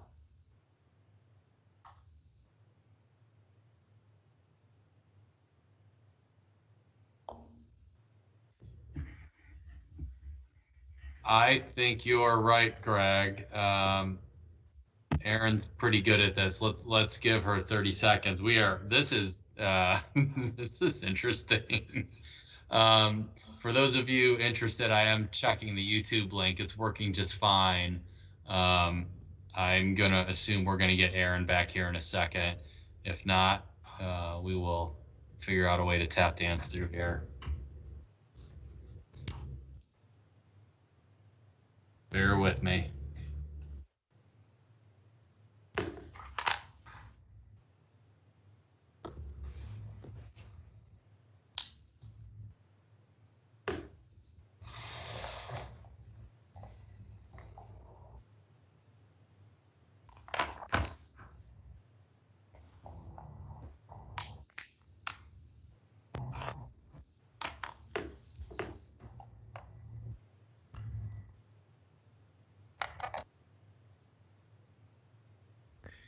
Just out of curiosity, can you see the screen I'm sharing right now, everybody? Yeah, we have. I have your screen, and Erin is making her way back. Okay. And Greg, no, I cannot see your screen. Okay. Greg, I've got you. All right. Thank you. Carl, have you been able to access the YouTube? I'm watching the YouTube and following along, actually, because it's not very clear, but I'm following along on the copy of the plan that was sent to us. Okay. Okay. I will you. be I will make sure that Erin or I lets everyone know what page we're on as we're covering content.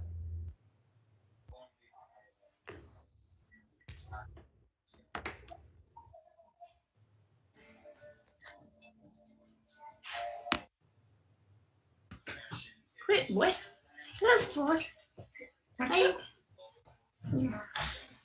Mommy's gotta have this meeting. Go in there with Daddy. Love you. Oh, you unmuted.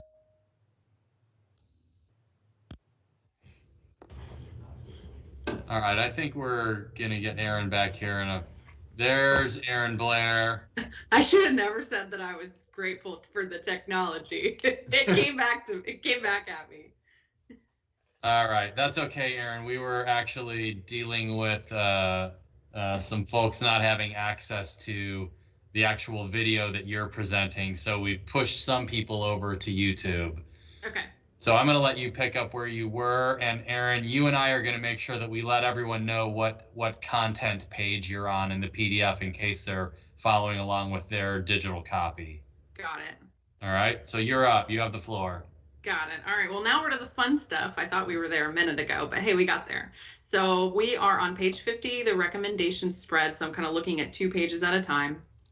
And flipping to page 52, this is the plan framework diagram. So this is a reintroduction to those 9 recommendations, and the diagram here really sets up the stage for a number of those recommendations. So you'll see on each side of what we were calling the downtown core, we are identifying as these downtown neighborhoods. And one of the focus areas is going to show an illustration for this downtown neighborhood. It really applies to both, and even those a little bit more further away from the water.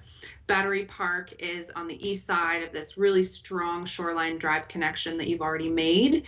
And Columbus Avenue is your central spine, leading everybody to the waterfront, connecting those rich civic uses, the central retail district that you have. You'll notice these blue dots are identifying what we're calling signature intersections, and you'll see some recommendations for those as well. So this sets up the framework for where a lot of those recommendations are visualized in the plan itself. So flipping to the next page, we get to the first recommendation, which is to position downtown Sandusky as the economic, entertainment, and cultural anchor of the region. And really with the proximity you have to Cedar Point, with the water access to Kelly's Island, to Put-in Bay, you're right at the top of regional connections. You have this wonderful opportunity to be this kind of cultural hub, to be a place where people stay for a week. They hop over to Cedar Point for a couple of days. They go to Kelly's Island. They come to the waterfront to experience Sandusky itself. So this is a really high level visionary recommendation that talks about connecting to the water and being part of that regional transportation and regional destination system.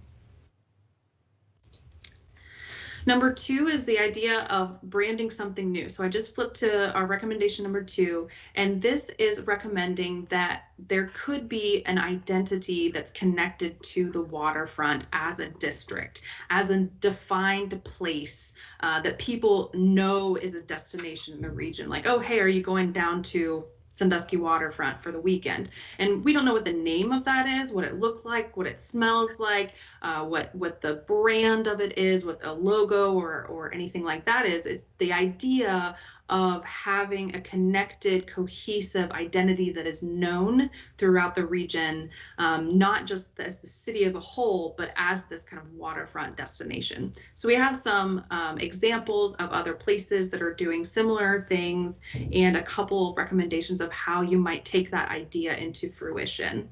the graphic is showing how you have a lot of the key components of what we see would be core things in a waterfront district identity, which is walkability, bikeability, a vibrant commercial district. You have these dynamic public spaces, especially with Jackson Street Pier right there on the water with a huge community event space, the flexible pavilion, the boardwalk, the viewing, the swings and everything. You have this ferry and water activity, just bringing people in and out, sitting and watching people. It just already has a lot of dynamism and activity. And then you have residential, right? So some people can live right there and watch people and invest there. So there's a lot of those key components already there. Flipping to the next one, this is really talking about those events and activities, and we heard a ton about this from the community, and this is about year-round excitement. So are there ways to get warm in the winter and hang out with people, have a family event? You know, can we put families in a giant pumpkin and put them in the water in the fall? I don't know. There's some inspirational images and some thinking about how long the season really is. So we might think of Sandusky as a July and August sort of place, but as COVID really has taught us, you can feel pretty comfortable sitting on a patio from March to November if you're determined to spend time outside and to be there. And we've seen a lot of businesses getting creative about how that works. And we think a lot of those things can move forward and be really valuable in the city moving in the future and pretty immediately. So these are kind of those soft things that bring people to the area. There's also talking about marketing. So really thinking about how you are organizing the business community to get together and tell everybody about these events, how you're bringing, my cats are storming and chasing each other through the house apparently right now. So how you're bringing people together and they know about things and really gathering in community for that year round in the city. The next one is talking about walkability. So you already have a really connected and walkable street network, but there's always things that you can do to make people feel more comfortable, to slow traffic, to make sure that you have a balanced, you know, cars have access and people walking and biking also have access.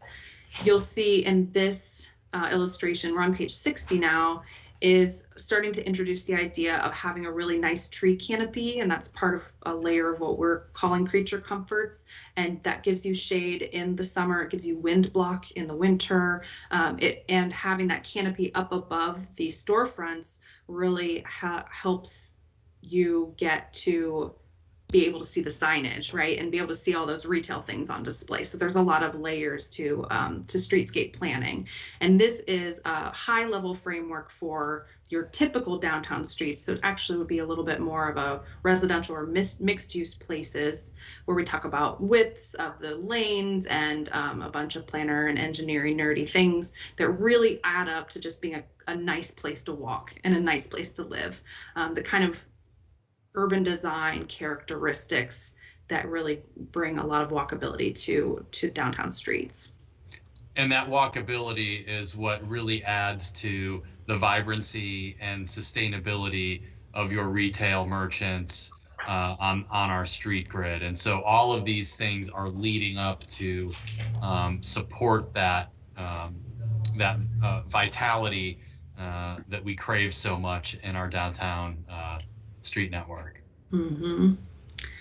There's some discussions about public art throughout the plan, but one way we think could be a great way to add some vibrancy, some interest, is the way that you treat those signature intersections. If you remember when I pointed them out on the framework. So there's an idea of here of just having maybe a graphic application or a big public art statement, or maybe if you do a waterfront identity, like in recommendation number 2, there's a footprint of its identity in the built environment and these intersections. So it's really emphasizing high visibility crossing for safety and a way to tie that the graphic identity of downtown and the waterfront all together.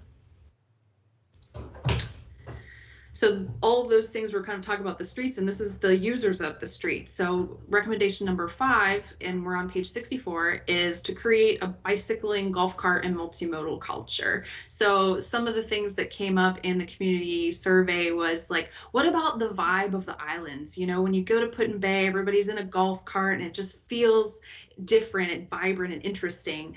So there's a bunch of things in here, and there's really a lot in this recommendation. There's layers like you have this parking garage right downtown. It's an incredible asset to have right on Columbus Avenue, but not everybody uses it. Not everybody knows it's there. So maybe there's some signage you could add and really help that be more accessible. Maybe there's some graphics, you know, some paint, public art, and murals that you could add to the parking garage or other facades that are blank that just really are interesting. People go see them. Pedicabs and bicycle rental, increasing, you know, Sandusky Transit, maybe the transit hub. There's also idea about valet programs. So in Traverse City, Michigan, the city has like a partnership where they fund a portion of the valet service just to help make sure that business can stay viable. And that's a really great way to make sure that the people who want to pay to get dropped off right in front of their doorway where they're going, have a way to do that. But also people that really need that accessibility option to be able to get dropped off right at that doorstep of a location, have the ability to do that. Now I'm gonna get loading issues. Let's see what my computer wants to do to me tonight. Just making sure I can think on my feet. Hold on, I'm seeing a blank page. Let me load it again. I've never had this happen to me. That's all right, Aaron. I think, you know, one of the great points to make about the bicycle and golf course, or I'm sorry, golf cart mobility is that you know, every different user, every different resident, marina customer, they're going to think about the city differently.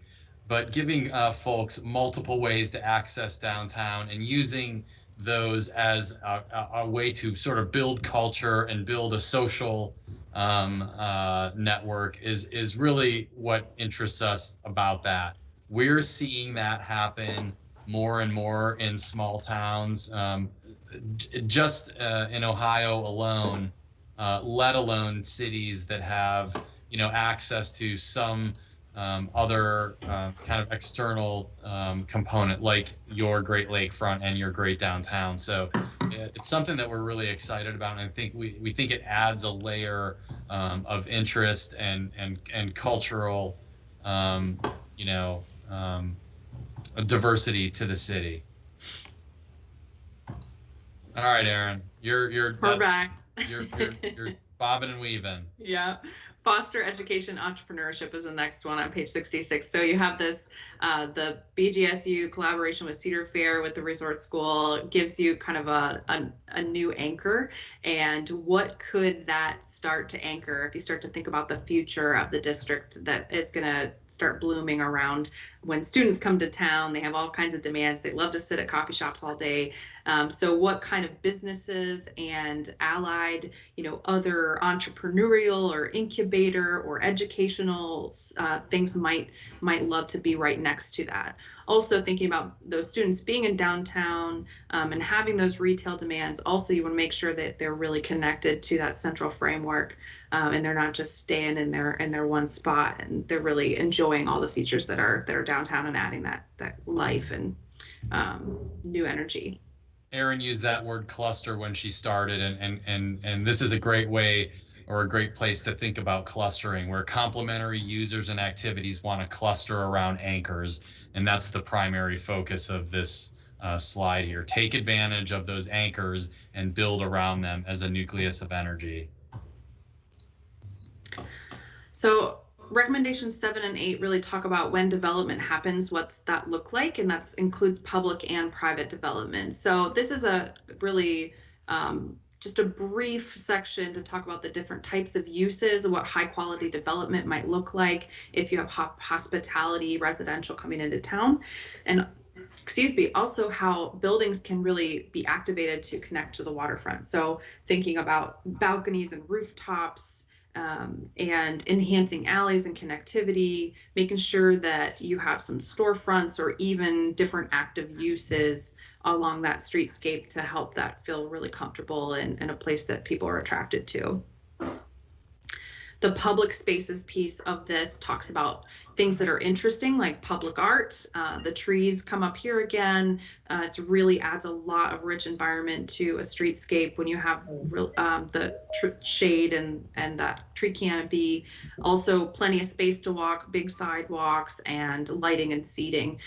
When we ask about Columbus Avenue, expanding the sidewalks was I think the #1 comment that came up about that one. And we really started thinking about Columbus Avenue as a different type of place, and you'll see that coming up. So this defines what we mean by that. So we're calling kind of a festival street idea, a plaza street idea. And a plaza street doesn't mean that cars can't be on it. It just means that it's really obvious that it's for everyone. So you might do that by making specialty paving instead of your typical roadway. You do that by enhancing outdoor dining spaces, giving it the flexibility to be closed down to hold events, having those active storefronts, maybe some playful dynamic seating. So you don't have to pay a restaurant to sit at a table. You can find a seat just to watch people and be part of the activity in a public seating spot. So #9, I already mentioned, we're on page 72, and this is really the introduction to those focus areas. So #9 recommendation is to focus investment, to prioritize investment. And we're gonna illustrate that in 5 different focus areas. So we'll talk about Columbus Avenue and around the Beckling building, so at the waterfront, then a Jackson Street parking lot, kind of that surrounding area, the downtown neighborhoods, like I mentioned before, and Battery Park.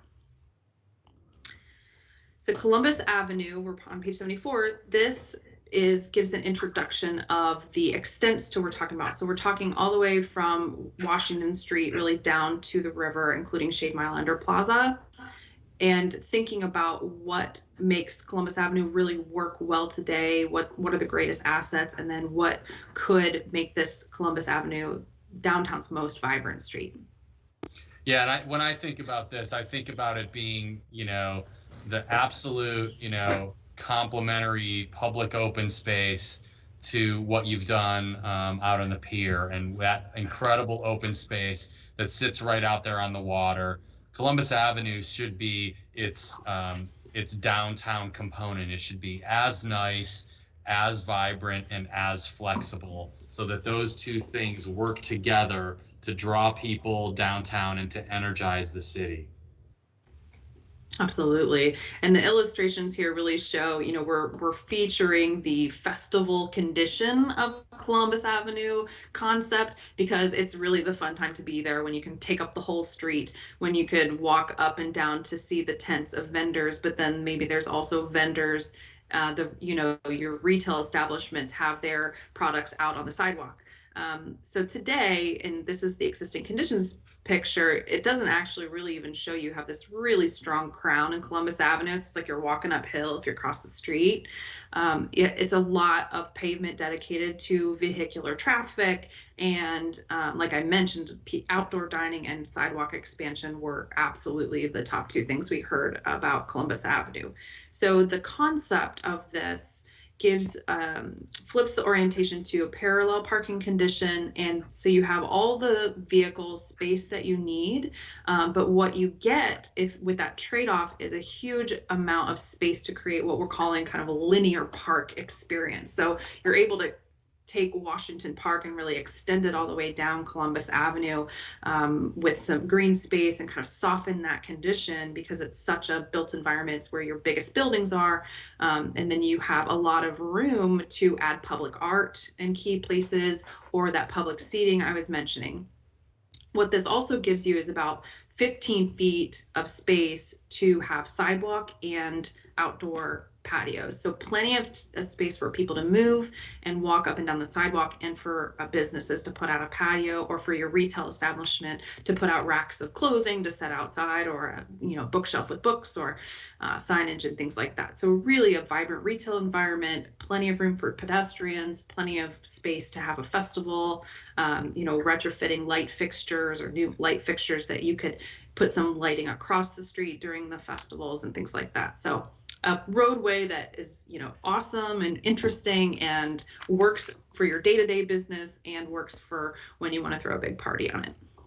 Yeah, and it's also, worth noting that this intervention is directly tied to making Sandusky a 3.5, 4-season city, right? So we've all learned from COVID, as Aaron mentioned, that with the right restaurant infrastructure, whether it be heaters or wind blocks, folks will sit outside and eat dinner through spring and fall, or have alfresco dining in weather that we may not have a few years back. And so this allows that flexibility for our retailers to really celebrate the sidewalk and the street condition and expand their business offering, expand their footprint, and really change the dynamic of how this entire street works with those broad sidewalks and linear park along the curb, all the while still having the conveniences of parking and automobile access 99% of the time.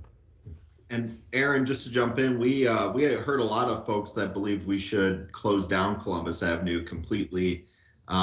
Ultimately, that wasn't a recommendation. I don't think anybody really is going to have an ice cream cart out on Columbus Avenue in the middle of January. So that's just wanted to throw that in there. Yeah, that did come up a lot. Build on that to say the intention of that is right? The intention is to supplement today's condition with more pedestrian activity, more flexibility for festivals. But we think you can do that without closing the roadway down, and I think these diagrams start to illustrate that. Mm-hmm. Plus, you want to get some golf cart parking on there to get that fun island vibe coming up the street a little bit. There you go. So if I could inject, please. I'm old enough to have seen cities that closed off streets, made plazas, made one-way streets. It's kind of funny, really, because I know one downtown in particular, they hired consultants and they did a study and they said, you need one-way streets and you need this plaza. And of course, some people loved it and some people didn't. And the downtown declined anyway, because the problem was freeways and malls, not street direction. And then they paid another consultant 30 or 40 years later to tell them that they needed to get rid of those awful one-way streets and plazas and let the traffic back into downtown, or they weren't going to have any vitality downtown. So you're exactly right about the intent being right, but the solution being not necessarily optimal. Yeah, it's good to know that we learned from our predecessors, and a lot of those pedestrian malls were successful for a while. And what we know now is that you really keeping that vehicle access can be really important part of that vibrancy. And it's really about the shared roadway that's safe for everyone. When you have a lot of pedestrians and there are vehicles sharing, you have the intersection improvements and different things that really help it be safe for everyone. So at the end of Columbus Avenue, you find Shade Mile Under Plaza, and we heard a ton about this. We have come up with a couple different ideas for Shade Mile Under Plaza, and we know that in some of the community, it's a really celebrated space. It's been there for a long time. I had one woman say, like, that's been there since I was a kid. I can't imagine changing it.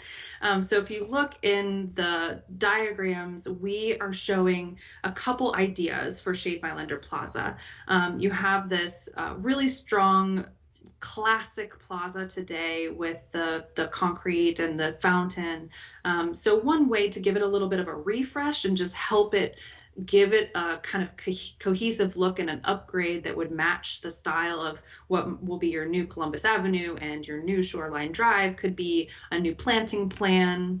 There's an idea that you could put maybe an interactive fountain, like something that's beautiful and classic, but also kids could run through, because we know they're jumping in the fountain today, but there's only room for 3 or 4 of them. So maybe give a waterfront feature where people really could connect and touch the water in the plaza itself. You know, what I'd say here is, Aaron, before you finish up here is, with Jackson Street Pier, you all have elevated the quality of your public open space. And public open space defines great cities. And this experiment that you see in front of you right now is us testing a few ideas to see if the center of town, where the pier and Columbus Avenue come together, can be even better than it is today.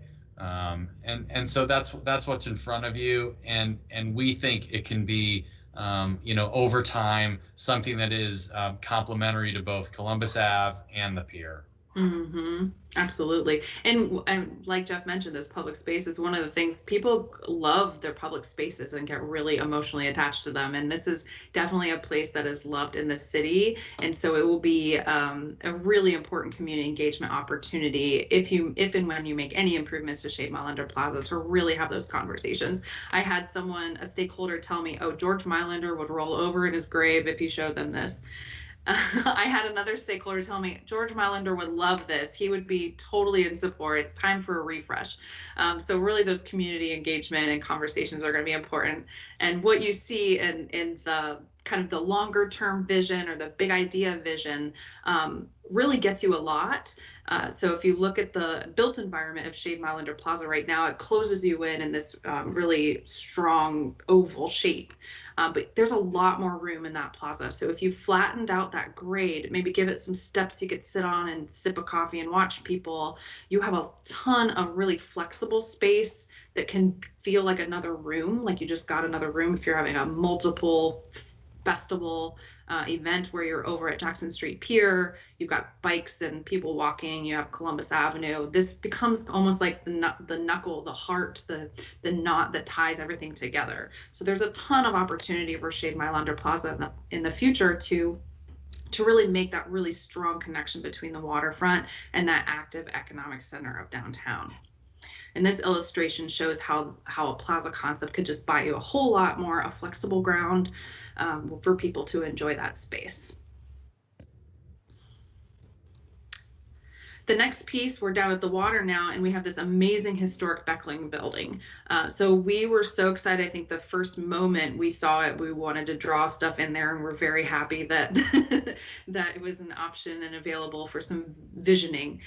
This scenario shows kind of a multiple vendor food hall, couple types of restaurants, sort of bustling space. Maybe there's offices for small businesses or entrepreneurs upstairs, and there's a couple handmade goods and a full service restaurant and a walk up, grab a beer because I just got off the Jet Express and I'm in that island mood, sort of active place.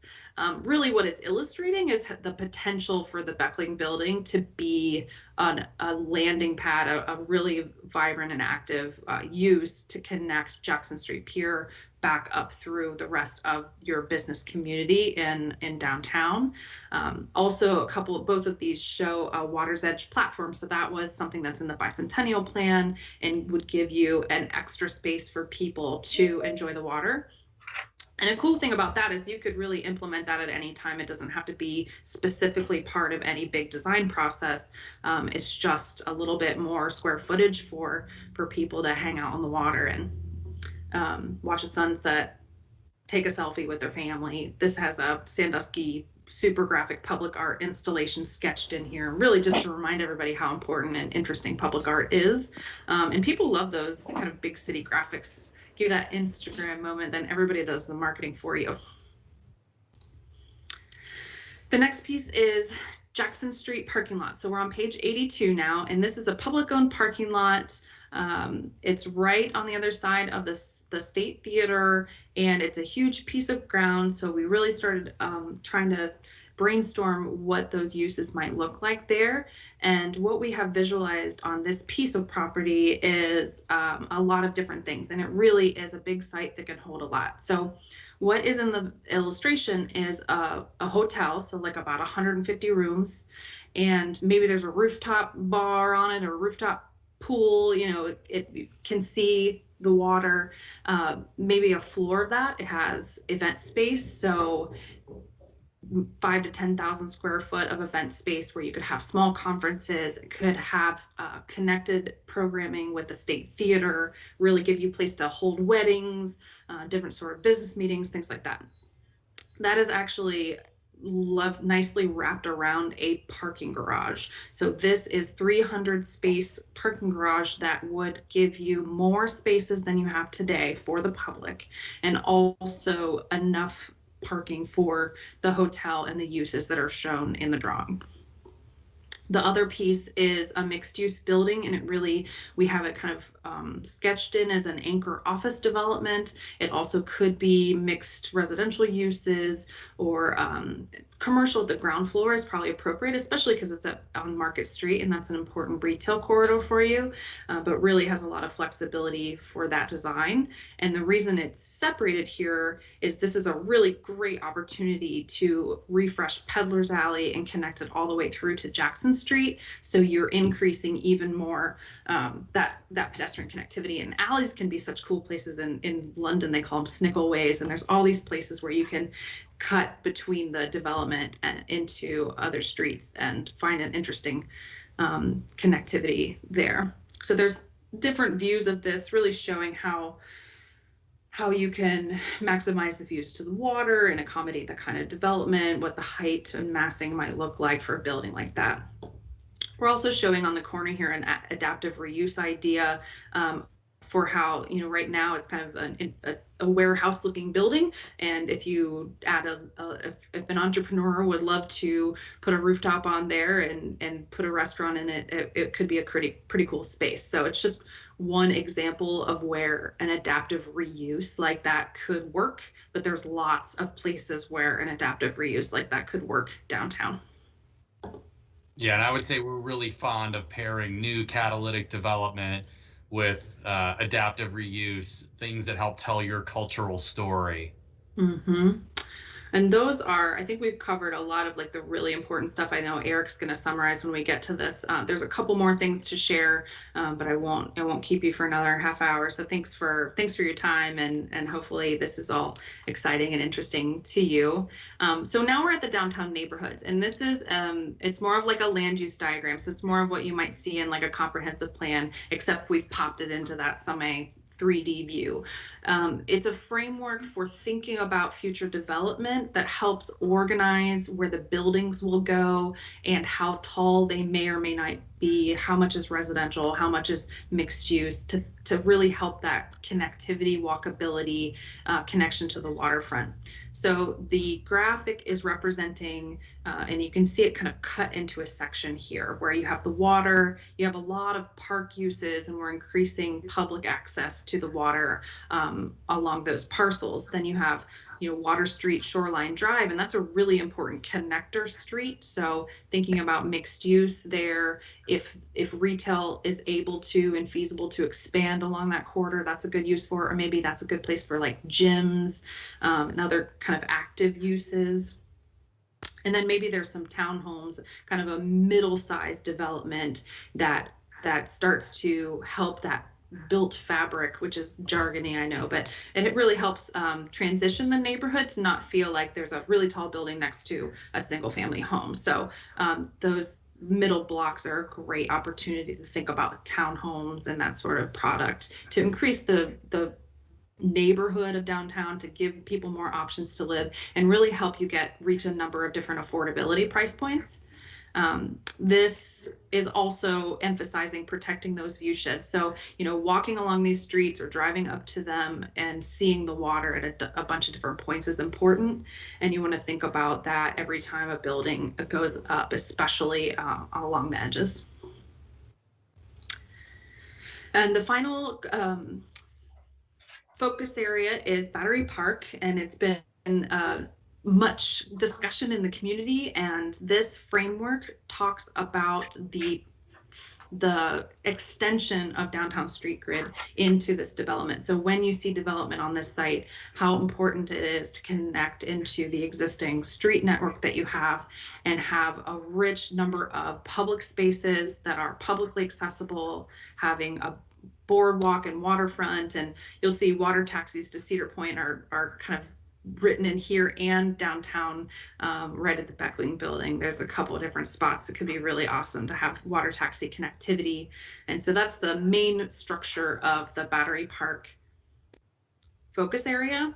And the development that's shown on here is a potential mixed use. Hotel would be a great use here because you get those views to Cedar Point, and residential, maybe some retail if you have enough people that are right around there. Plus, if you get a cool kind of condition like this, right, where you have a public boardwalk at the edge and some shops or restaurants, you know, people love to sit on the water and have a bite to eat. So that's the key components of the Battery Park concept that are shown here. So that's, go ahead. Yeah, you listed quite a few projects here. Is there one project in particular that you think would bring more people to downtown Sandusky, and what would give you the best bang for the buck? That is a great question. That's a perfect segue. I was going to mention, like, I'm done with like the fun illustrations, and I was going to get into the implementation section. So the first piece, and this is a lot of words, so bear with me. It is talking about the top 10 things that are really going to make a big impact. And this whole column is about those top priority projects. So you have a number of things that are in the early pipeline now. So you have Cook Building is getting constructed.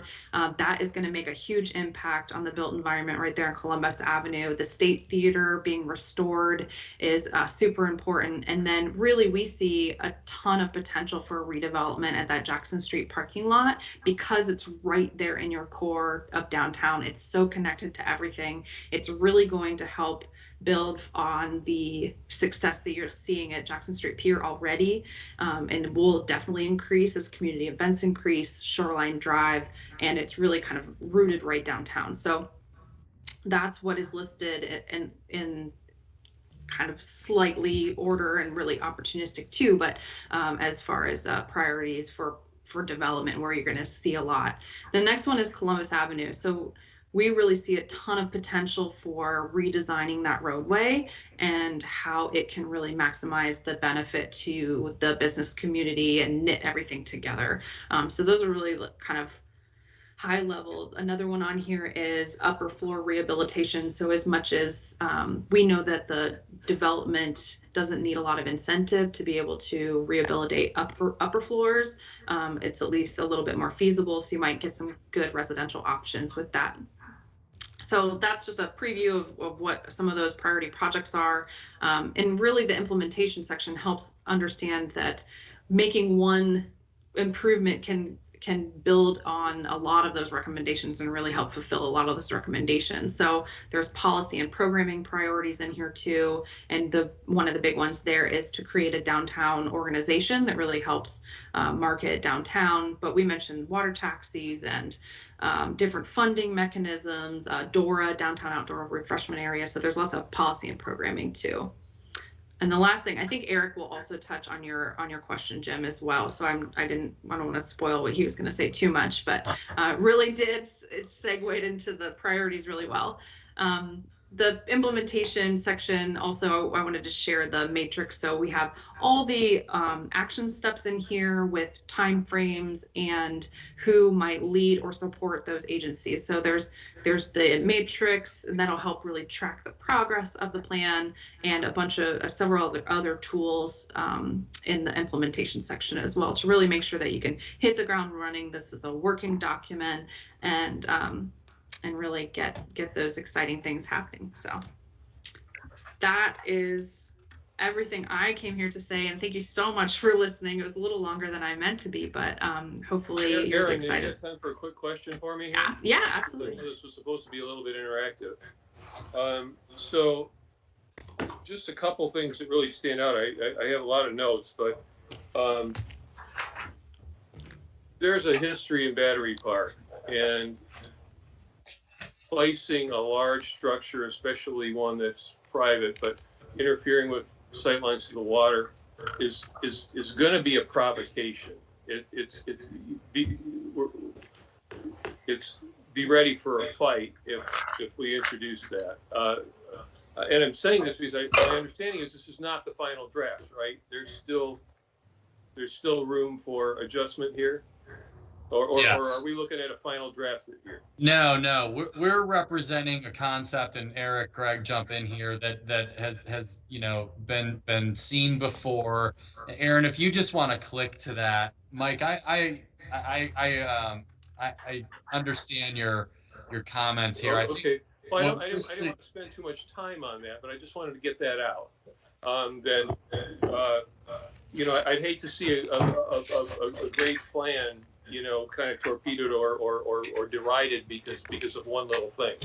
The other thing is that, this is really about the people of Sandusky, and we know that. I think one of the things that happened that we didn't intend to is that it sort of like goes without saying that this is going to be great for the residents of Sandusky, of downtown. Okay, and so downtown residents, making this attractive for downtown residents, encouraging upscale downtown residential use has been a keystone of the strategy for a long time, and we're finally seeing some of that. A breakthrough was 200 market apartments with $1 million views at the Chesapeake that really catalyzed some big changes downtown. But it's such a foregone conclusion that maybe we forget to put it in writing and document it. The word resident showed up like 60 times or something in this document, but it was always in the context of residential use and nothing about the residents. There were very few residents represented in the steering committee, almost all business interests. And I don't think it's an intent to give short shrift to the residents of downtown, but a lot of the perspective I'm hearing is from someone who doesn't live here, making it a great place to visit, making it exciting, the wow factor and all that stuff. But there are things there are things you need to protect.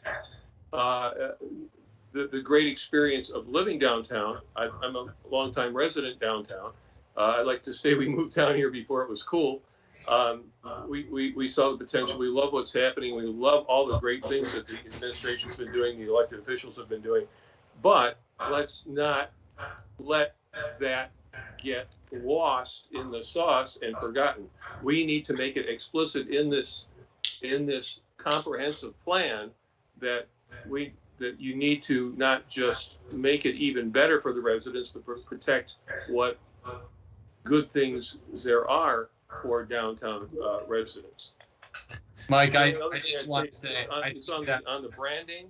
You mentioned the branding. Port Sandusky is what I don't know what else you do, but downtown Sandusky is uninspired, and a marketeer would probably be rolling their eyes and saying, "Why are you calling it downtown when you got a waterfront?" I mean, everybody's got a downtown. You got a waterfront. We should be calling it something that has to do with the water. And I'm on the record calling Port Sandusky. I'm not the first one to say Port Sandusky, but I don't know what else you'd call it, and that says it all.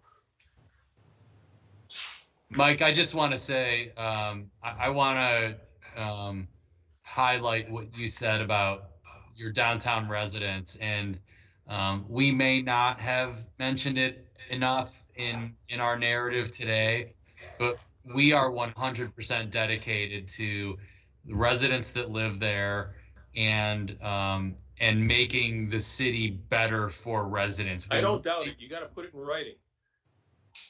Noted. Will do. And I can say yeah, I'd like to as well. Ask Eric to make a couple of comments, please. Oh yeah. Go ahead. Thank you, Chair. One thing that I would add is, Mike, I think, and we discussed this a little bit briefly beforehand, I do think that residential living is at the heart of what this plan is all about. And it was, if it's not noted as much or highlighted to the extent that it could, I think it's because, and I think I said this to you earlier, Mike, we think of that almost as the same as breathing, that you wouldn't have to mention it because it's been so clear in our actions over the last several years, whether it's trying to calm traffic with four-way intersections where they were two-way intersections, or adding, playgrounds at Shoreline Park, or turning a parking lot for tourists into a public space for locals at the pier. So it is certainly something that I think our actions have demonstrated we are trying very hard to do. And Absolutely. I do think Aaron has alluded to this earlier in the plan, is that really increasingly the same place that people want to live is the same type of place that people want to visit, where they want to work. So that amalgamation of live, work, and play is increasingly important. But to your point, Mike, and I think these are some edits, and Greg and I have already discussed this, that we could make between the passage of this tonight and before it gets to the city commission, is we could find ways in the narrative to really drive that point home as to that residents are at the center of this plan, and that to the extent that it is also a plan for year-round visitation and work, et cetera, that is meant to be additive to the residential experience, that we think those two things are consistent. And to Commissioner Murray's point, I just had a few really brief remarks that I was going to make, and then we can fully go into question and answer. One, and this gets to you, Mr. Jackson, as to you ask kind of where we're going to start. I think there are some low-hanging fruit that I won't spend quite as much time on. The Dora is a good example of that, the outdoor refreshment area. That is something that we want to have in place by this summer, and I think that's absolutely achievable. But as far as the bigger picture portions of this plan and where we want to start, there are really three areas where staff is already gearing up to take their first big steps towards implementation. One is the redesign of Columbus Avenue. I think it's important to note that Columbus Avenue was one of the things that was most discussed from the stakeholders that we heard in the plan as wanting to see something happen there. It's also something that we have an ability to potentially fund without tapping into general fund revenues that would compete on a citywide basis, because we have tax increment financing in place on projects like the Cook Building, like the Fike Building, like the new City Hall project. So we intend to start there and begin this year with a reimagining of the Columbus Avenue experience in our downtown. And I think, like the Jackson Street Pier, it's important to remind folks that this is the beginning of a process. So the first step would actually be to have that community process and make sure, like we did with the pier, that we take as much of that into account as possible, and then move forward as quickly from that community building process and design process to getting that finished. The second project that I think we intend to move on relatively quickly is the idea, and this was also something that we heard directly from the public, and that we've added City Hall as an anchor, we've added the university as an anchor, Lake Erie Shores and Islands visitor centers come back as an anchor, things like the Pathway. The next big anchor, in addition to the revitalization of the State Theater project, people believe, and what the market studies backed up, is the hotel and conference center downtown. That is something we need to go more year round. And so we are going to move quickly, and hopefully this year, to identify the process we will use to find a development partner for that project, and identify that partner this year. And then finally, and those are two larger projects that will begin planning phases this year, but they will take at least a few years to go from concept to completion. The last piece that we intend to prioritize in 2021 is how do we sustainably create that year-round programming and activity and marketing of downtown, so that all of these bricks and mortar investments, both the first phase of that we've made in the last 5 years and those that we'll make over the next 5 years, so that they're sustainable. And those, that's not a construction project. That is looking at, since Main Street is no longer an active organization, how do we take the mission of a Main Street type organization and ensure that there is a sustainable funding stream, not only from the city, but from our partners that allow us to bring downtown to life on a year-round basis. And then the last point I'll make before turning it back over to Commissioner or Chairman Murray is, you mentioned Battery Park, Mike, and I think that's a good example. What we have for Battery Park, and for so many of the recommendations of this project, what we have specifically there is a conceptual recommendation from Maroos that now controls the lease for that. That is a project that still has to go through a public planning process. I think the scale and complexity of that make that not as high on the list of the early sort of 2021 priorities that you'll see us take actions on swiftly. So there is nothing in this plan, and particularly as it relates to Battery Park, that will not go through a very deliberate public planning process. But we wanted to make sure that folks knew that the conceptual plan that Marus has showed us, and which we've included in this plan, is consistent with many of the principles of the previous planning done there, including public access entirely wrapping that site. But we know there's a long way to go on that and many other projects. But those are the three that I think you'll see us take steps with the support of the City Commission very early this year to move from this plan into that pipeline phase that will eventually get them done over the next few years. So Planning Commission members, thank you, Mr. Webster, for those observations and putting that in some perspective.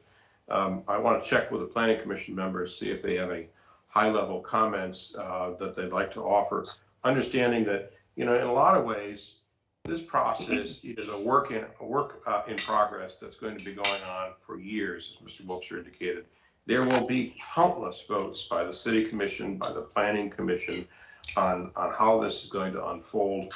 I think in a way you can think of this as a map, a dream, if you will, in a way. These are places we could go. These are things that we can think about, and it's a framework for thinking about those things that we could do, but it's very valuable. Some of this is a big dream. There's no question about that. Some of this is very ambitious.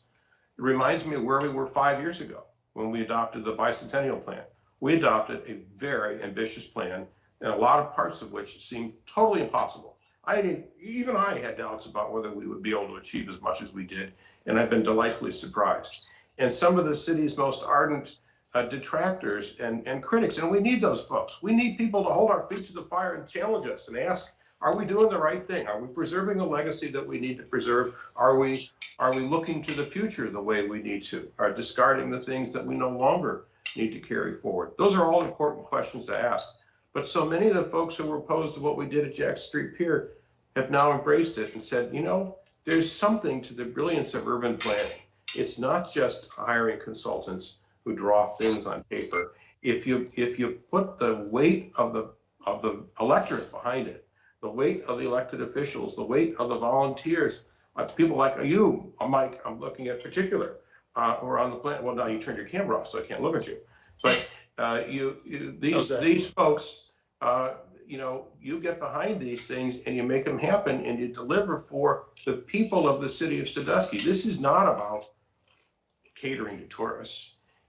This is about building up the economy in Sandusky, and it's about building a city where people want to live, that benefits our existing residents. You go down on Jackson Street Pier any summer night, sure, there are tourists down there. I see tons of people I know from the community, and it's just a wonderful thing. And so, I think we all question, can we juggle this many balls at the same time? Well, look what we just did over the last 5 years. I see you down there. I see you down there all the time, Dennis, and it's not like you don't have alternatives. Well, I love it. It's a gorgeous space, so I love it. So, but I did want to open it up to other Planning Commission members who had something to offer. I'm sorry, we went a little bit longer than I intended to. I got a little wound up. Mr. Chair, David Miller. I'm just very excited by the prospect of adopting this plan and moving forward. I think that it is true to the sessions that I've been involved with in trying to engage the community and collect the surveys and information of a lot of stakeholders and interested parties. I think that it wouldn't be hard from the vantage point of the future to see this as the logical, inevitable path that we're going to go down with sort of formalizing what has been developing on Columbus Avenue and taking that next step to narrow the road and raise the canopy and do those things just seem really exciting. I think that people will get it and get into it. Thank you, Ms. Miller. Others? Pete, if you're trying to speak, you're on mute. Fourth. It says mute now. Can you hear me now? We can, yes. Oh, okay. Because my computer says mute, and you can hear me. But anyway, my thought is, I think it's important to remember that there's a continuum between a downtown resident and a tourist. And by that, I mean, for example, Dennis, you and I don't live downtown. You have your office downtown, but people that live out on 48th Street or live in Perkins Township, they're still Sandusky residents, and they come downtown and they enjoy the downtown, and they look at themselves as residents. Now, there may be at a Perkins Sandusky football game, there may be rivalry. Somebody that lives in Milan, somebody that lives in Bayview. So what I'm saying is they're part of the continuum between a downtown and an actual downtown resident and, let's say, a true tourist from Columbus or Cincinnati or Indianapolis. So we all spend the same dollars. So it doesn't make a difference whose pocket it comes out of. And if you make it better for everybody, who cares who it's, I mean, I just think we need to remember that and not just focus on, and this is not against what Mike Zuloff said about, and truthfully, in my old age, I'm considering moving back in the downtown area. The other thing I want to say is, I don't think we should, I realize it's not going to happen right first, but we shouldn't shy away from that Battery Park development. That is so underused.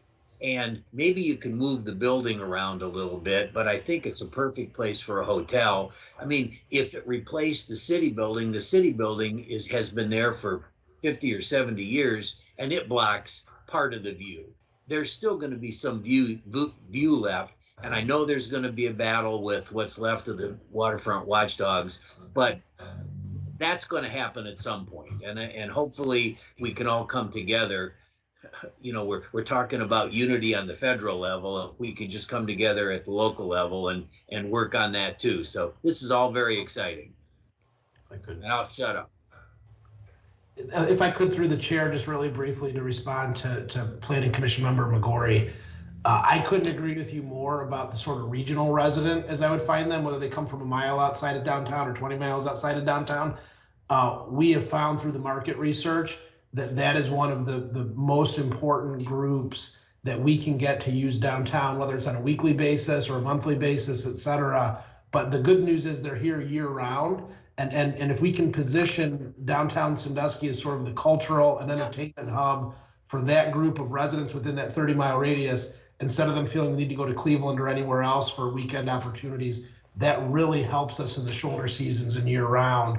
And so I think that is absolutely something that we want to focus on. And part of why we want to do that programming and marketing that we talked about as one of those 3 goals is to target it towards those entities or to those individuals so that they can find us more often. Thank you, Mr. Chairman. I want to give all the other planning commissioners an opportunity to speak first. I think everybody's spoken since I did, but maybe not. I'm sorry, Mr. I don't believe so. Just to pause. The chair is correct. I'll go ahead real quick here. I will say that it is an impressive and robust plan. And I think good job by the staff and the partners that they have working with them. I will admit that I have a little bit of reservations on some of the price tags on some of these things, and maybe the location, particularly of that hotel over at Battery Park. But I think that it's a good plan as a working document, as a guiding document. And so I think that it's worth us. I plan to support it. Yes, other planning commissioners. I think everyone has spoken except perhaps Commissioner Castillo. But she may not have anything to offer. Mr. Zuloff, please. Thank you. So we went through quite a process doing a master plan for Battery Park. In my opinion, it would be more appropriate to incorporate the fruits of that effort in this plan rather than the first proposal that we have from a developer incorporating in the master plan.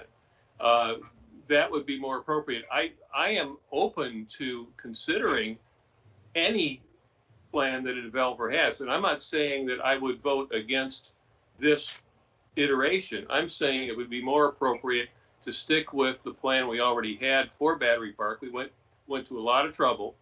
And if we want to entertain other proposals, that's fine. But it would also give the plan better legs, more support in the community, not provoke a negative response.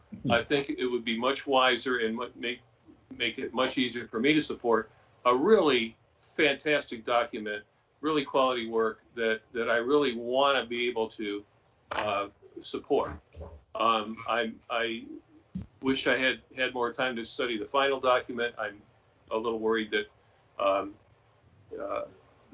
obviously all our members haven't had a chance to read the whole thing. It's over 80 pages, right? So I really want to be able to support it. The Battery Park thing is a third rail, though. Well, Mr. Zoloff, what I will say in that regard is I think that this plan definitely nods to the earlier work that was done.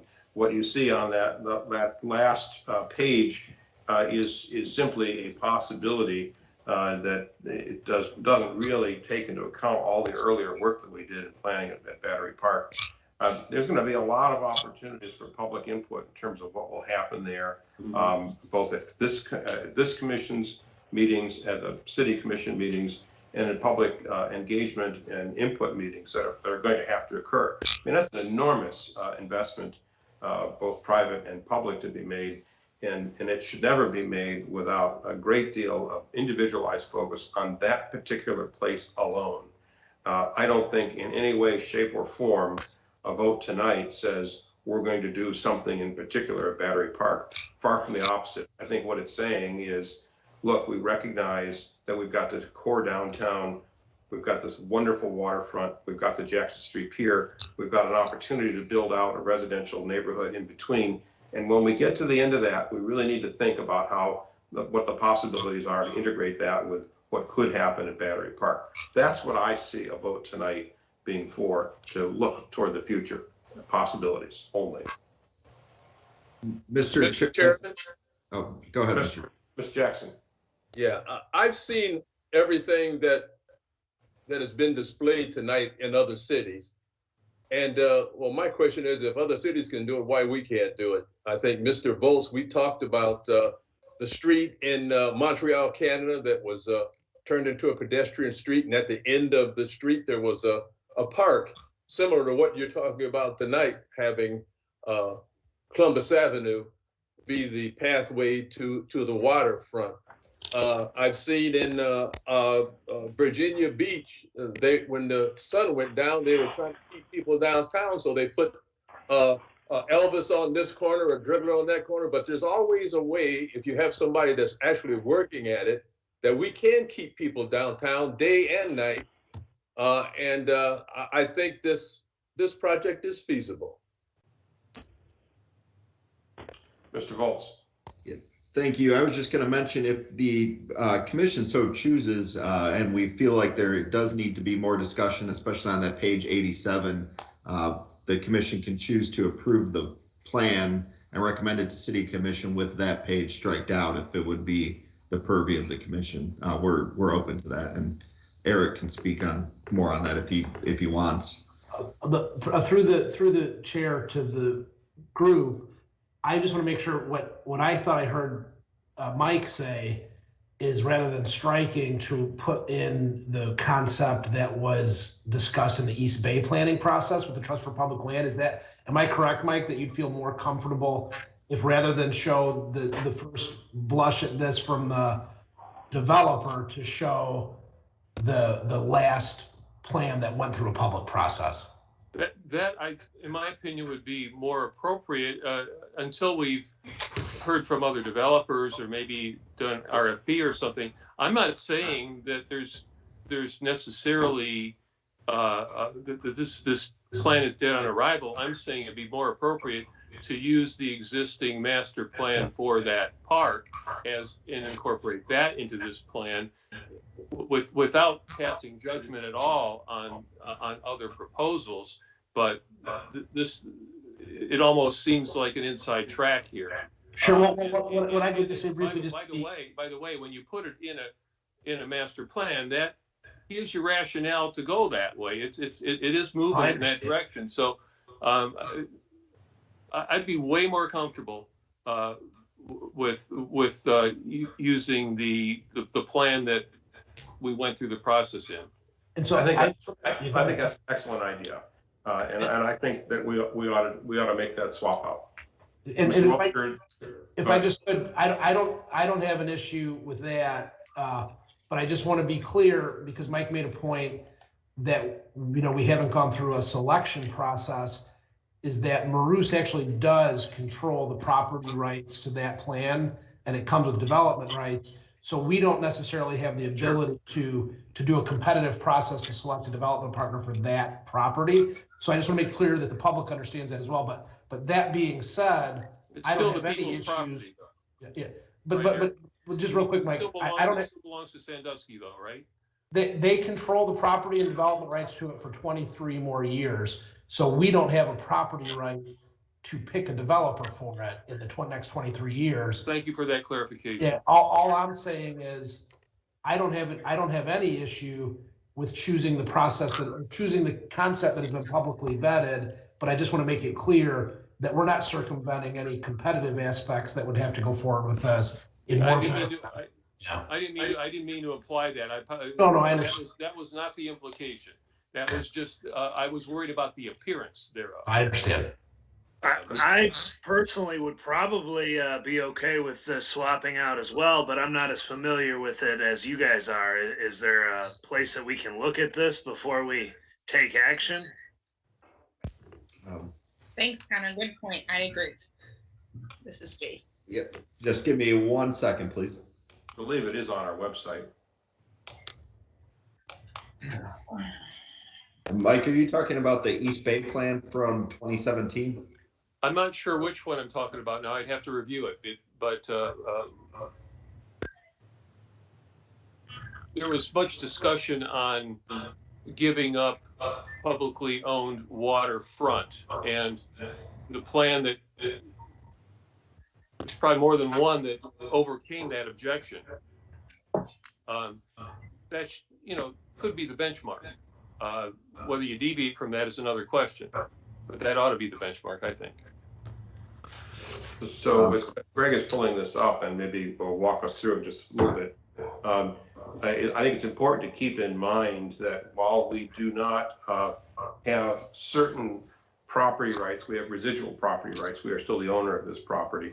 This has to be a public-private partnership because if we don't have adequate public or private investment, and we won't have the TIF dollars necessary to pull off the public improvements, and vice versa. If we don't make the public improvements, it won't warrant the private investment that we're hoping to see there. So we have a great deal of control over what occurs here still.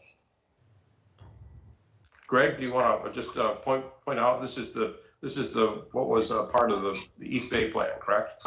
Yes, thank you, Mr. Chairman. This was presented, well, it never officially became adopted by the city of Sandusky.